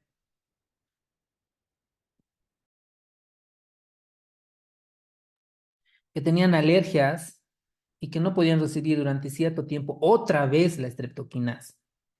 Entonces, hay muchos estudios, ¿no? Ustedes cuando ya estén en la residencia van a comparar los ensayos clínicos aleatorizados, comparando la alteplasa, la tenecteplasa con otros fibrinolíticos. Entonces, la mayoría de estos logra un flujo TIMI-3 para restaurar el flujo con este tipo de fibrinolíticos. Y aquí tenemos las contraindicaciones relativas de un fibrinolítico. Cuando tú deseas pasar un fibrinolítico, estos puntos debes de tomar, ¿no? Que un paciente no tenga un INR más de 2, que no tenga una cirugía reciente en menos de 2 semanas, que no tenga un paro cardíaco más de 10 minutos, diátesis hemorrágica, embarazo, trastorno oftalmológico hemorrágico, una HDA, una hipertensión arterial grave, ¿no? En estos casos no se les debe administrar tratamiento fibrinolítico. Y aquí tenemos las dosis, ¿ok? De la TPA, estreptokinasa, RPA y la tenecteplasa. En nuestro medio realmente usamos la alteplasa y la tenecteplasa. Eso ya tenemos como evidencia y hay mucha evidencia científica que respalda con estos datos.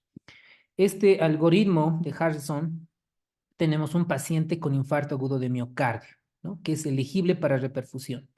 Y aquí tenemos dos escenarios clínicos. Paciente atendido inicialmente en un hospital con capacidad de ICP, ¿no? Digamos, estamos en la ciudad de Santa Cruz y el paciente puede pagarse o tiene un seguro internacional que le cubre la ICP. Entonces el paciente es enviado a un centro hospitalario para ICP. Entonces aquí debe de ser menos de 90 minutos. Esto son preguntas fuertes, o sea, preguntas detalladas. Entonces tienen que hacer su flashcard, ¿ok? Sí o sí, háganse esto, por favor. ICP primaria, para ICP menos de 90 minutos, ¿ok? Ahora, luego tenemos el paciente atendido inicialmente en un hospital que no tiene capacidad de ICP, no lo tiene. Entonces, en este caso, la puerta aguja, ¿no? Tiene que ser menos de 30 minutos. Para ICP, ¿cuánto tiene que ser? 90 minutos, menos de 90 minutos. Para aguja, puerta aguja, menos igual a 30 minutos. Posibles preguntas de examen. ¿Ok? En este tiempo, para pacientes, puede de que el ICP, digo que la trombólisis puede ser que no funcione, ¿no? Y hacemos ICP de rescate. Para eso tenemos otros puntos de corte para administrar. En estos escenarios clínicos, por ejemplo, y cuando ya se realiza la ICP primaria, vamos a tener esto, ¿no? Un paciente con angiograma diagnóstico, esto ya nos da el intervencionista, si solo necesita tratamiento médico, si necesita PCI o si necesita cirugía de revascularización coronaria. Y aquí, la anterior clase habíamos visto, ¿no? Que por lo menos el paciente debe de ver sus comorbilidades, la estructura y sobre todo si tiene una enfermedad de 3 vasos, debe de ir a una cirugía de revascularización coronaria. ¿Ok? Y el tratamiento de la fase hospitalaria, el paciente tiene que pasar a una unidad coronaria, sobre todo para prevenir las arritmias y otras complicaciones mecánicas, la actividad, la dieta, que esto ya lo pueden leer, y los cuidados de ritmo intestinal, la sedación, ¿no? Sobre todo con clonazepam, alprazolam es suficiente, porque la lorazepam, diazepam todavía los puede dormir, incluso bradicardizarlos. Ya habíamos comentado de los antitrombóticos, ¿ok? Los antiagregantes plaquetarios, la aspirina y el clopidogrel para nuestro medio, ¿ok? Entonces, acá tenemos otros, ¿no? Los inhibidores de ADP-P2Y12, los inhibidores de la P2Y12, principalmente clopidogrel en nuestro medio, Y van a encontrar muchos estudios o ensayos clínicos que incluso el prasugrel en diferentes escenarios clínicos es superior al clopidogrel en varios desenlaces. Lo mismo pasa con el ticagrelor. Y después los anticoagulantes que les había comentado, ¿no ve? La enoxaparina o la heparina con las dosis que ya comentamos. Por ejemplo, yo les había comentado que la heparina en IB es de 60 unidades internacionales por kilogramo peso. ¿Se acuerdan que les comenté 5.000 unidades, ¿no? Pero Harrison nos refiere 4.000 unidades. Pero pues, es un poco difícil calcular, ¿no? Por ejemplo, un CC tiene 5.000 unidades internacionales de heparina sódica. ¿Ok? Pero esta es la dosis que nos dice Harrison, por si acaso, esto para el examen. Lo que yo les había comentado es un poco práctico. Y seguida de una infusión inicial a 12 unidades kilogramo hora. ¿Esto cómo se prepara? Agarras una solución fisiológica de 100 ml más un frasco. El frasco viene de 25.000 unidades internacionales. Eso va administrando por una bomba de infusión y tienes que tener un control, ¿no? La heparina, ¿con qué se monitoriza? Con la TTPA. Y esta debe de estar 1.5 a 2 veces de la cifra normal de la referencia del TTPA, va a ser que se encuentra tu paciente antes de iniciar la heparina en infusión.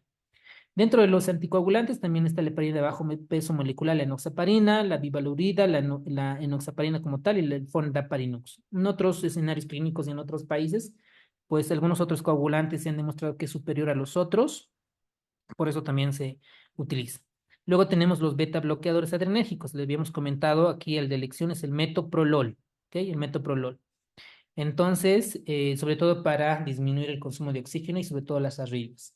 Y para evitar el remodelamiento cardíaco, tenemos los inhibidores del sistema renina-angiotensina aldosterona.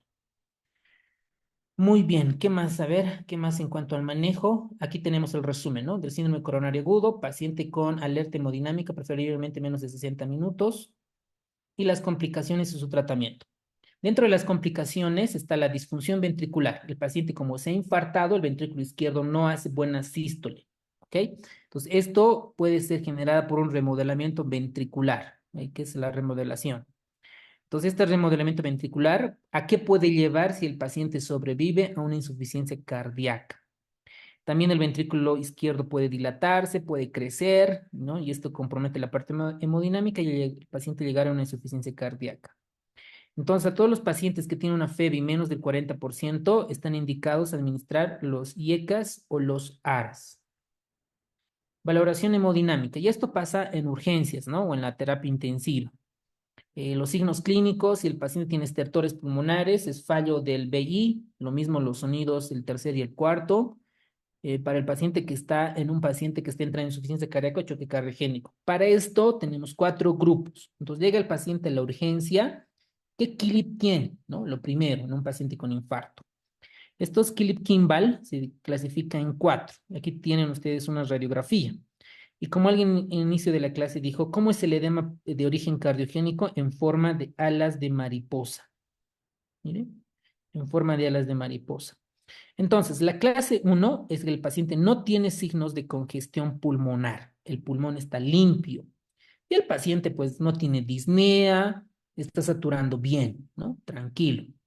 Paciente de clase 2 es un paciente con falla cardíaca moderada. El paciente, si la auscultas, tiene escasos estertores crepitantes y subcrepitantes en ambas regiones infraescapulares. Clase 4 ya es una insuficiencia cardíaca grave. El paciente dice, doctor, doctora, no puedo respirar. Me falta aire. Están a punto de hacer un paro, ¿no? Entonces aquí está la mortalidad aumenta. En un paciente con Philip-Kimball 4, el paciente ya está en shock cardiogénico.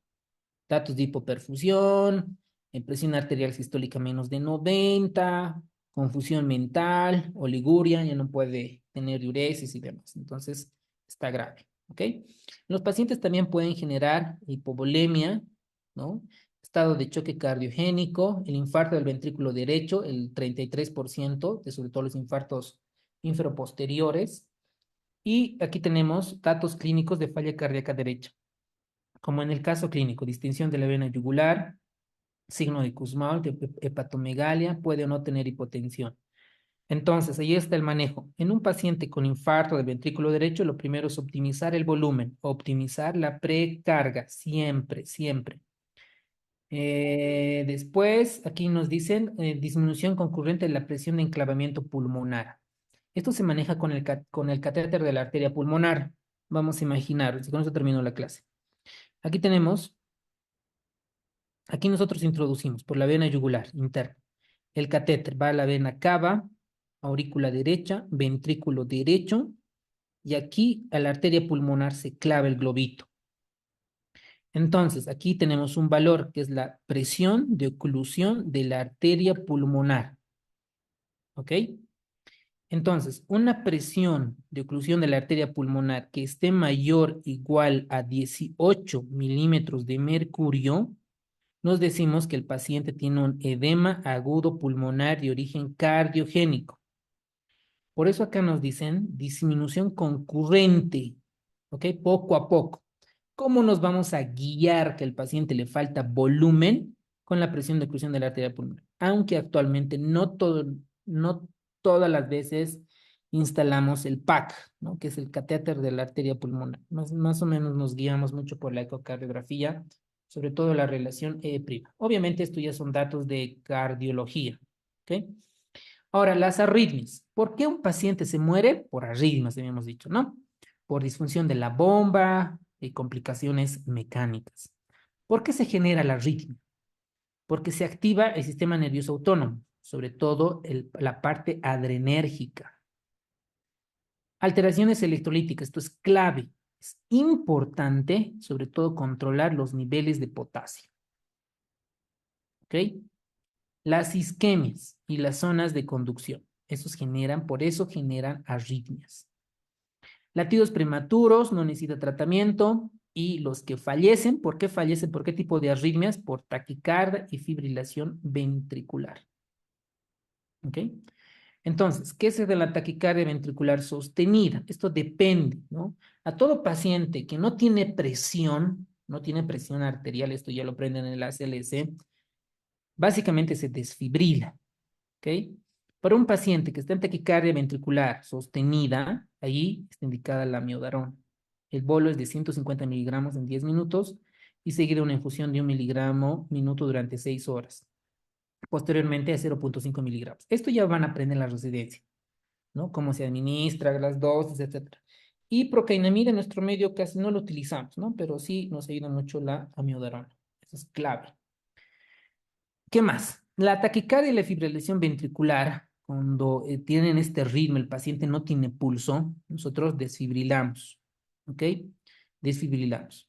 ¿Cuál es la diferencia, señores, para ustedes, entre desfibrilación y la cardioversión sincronizada? ¿Cuál es la diferencia? Todos los que han Desfibrilar es hecho cuando el SLS ya tienen paciente que está dominar. muerto y cardioversión es para corregir esa arritmia que tiene. A ver, está bien, muchas felicidades, doctor. ¿Algún otro comentario un poquito más sofisticado?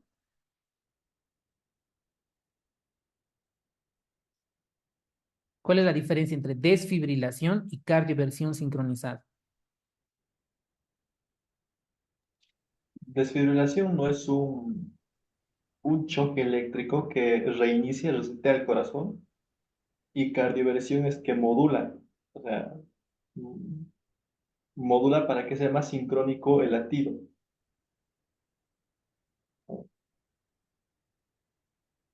¿Algún otro más?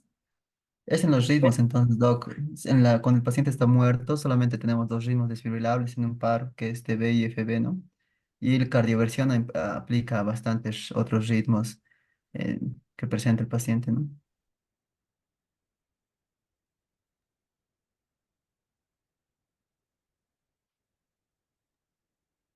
Doctor, buenas noches. A ver, doctora, dale. Usted es la Cardioversión salvación. es cuando se realiza con fármacos y la desfibrilación es con el desfibrilador. Ya, a ver. Otra característica de la cardioversión es que hay que hacerlo de manera sincrónica, específicamente en los QRS. Y el desfibrilador, bueno, en la desfibrilación no es de manera general, no solamente en el QRS, no específicamente en eso. Bien, doctora, felicidades. Nada más ahí voy a corregir en vez del QR en la onda R. Entonces, ya con eso termino. Perdón por extender. Un paciente, las arritmias desfibrilables, una pregunta de examen. ¿Cuáles son las arritmias desfibrilables? Está. Esto no pueden no saber, ¿no? Este es clave, clave. No pueden olvidarse. Para cualquier médico, sea general, oftalmólogo, los ritmos desfibrilables, y están. Tenemos la taquicardia ventricular sin pulso y la fibrilación ventricular. Es decir, yo agarro, sujeto el aparato, el desfibrilador, ¡boom! Suelto. 150 joules, 200 joules. Suelto. El paciente está en paro cardíaco. ¿Ok?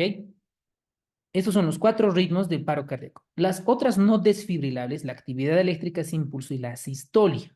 Solo hago compresiones. ¿Ve? Compresión, adrenalina, compresión. Listo. Aquí hago desfibrilable. La electricidad,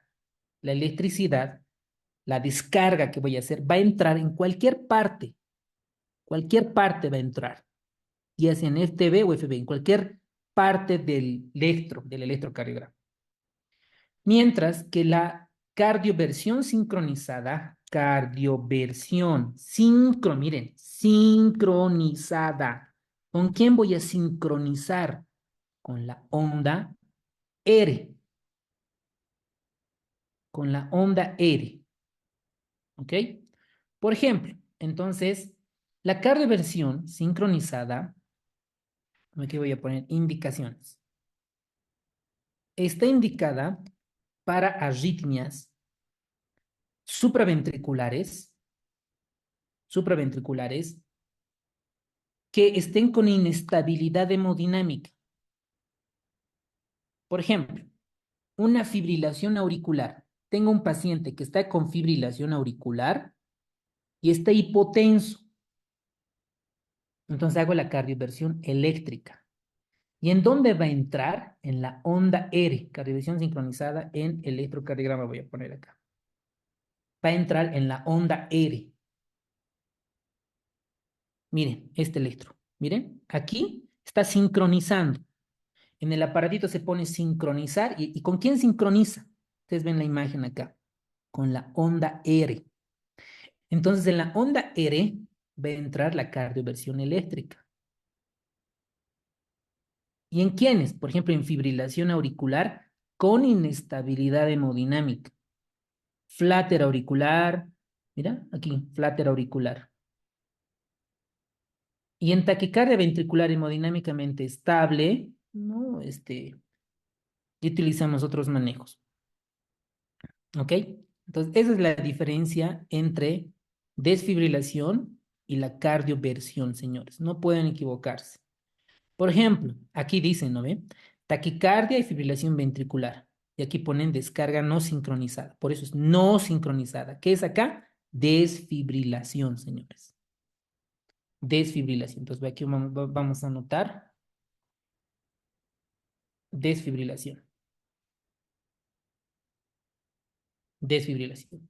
Ahora, saliéndome del tema, cuando hay una fibrilación auricular, flutter auricular, taquicardia supraventricular por entrada infranodal, en pacientes con hipotensión, y es cardioversión sincronizada.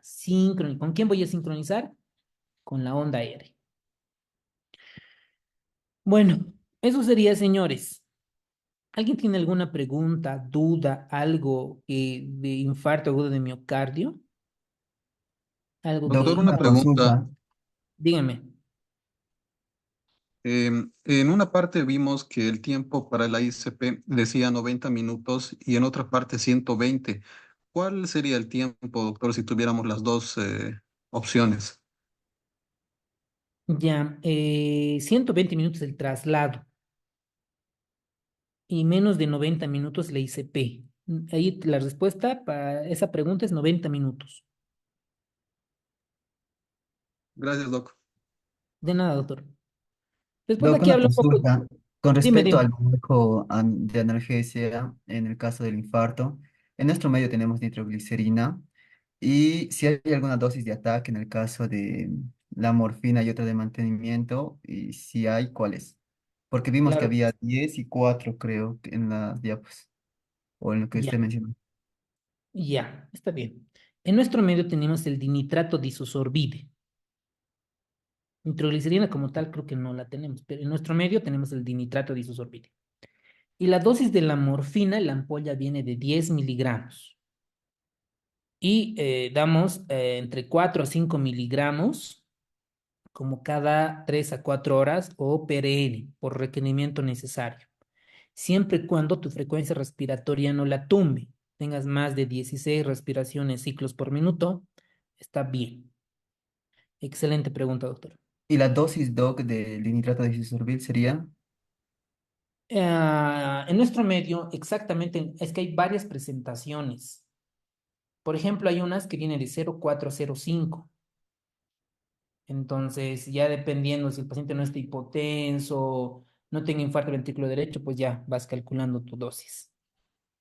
Pero yo creo que con la morfina estás bien si quieres tratar el dolor. El lactato desorbitado tienes que tener cuidado que el paciente no esté hipotenso ni taquicárdico. Casi muchas veces no los damos. Si el paciente descartas que no tenga datos de disminución de la precarga, pues adelante. No Después hay acá, dosis de ataque, entonces, doc, en el caso de la morfina es solamente uno, 10 es 2 a 4 miligramos cada 3 a 5 minutos o PRN. sí, sí, sí, sí.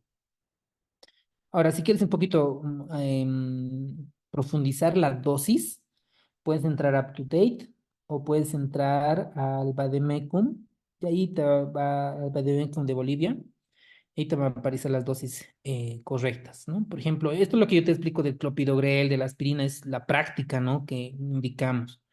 Entonces, 3 de aspirina, 6 8 de clopi, 80 de atorvastatina y así. ¿Otra pregunta? ¿Algo más que no entienda el libro de Harrison? Y chao, con eso termina la clase, ¿no? No hay más. ¿Qué preguntas más tienen? Ya hemos terminado la clase.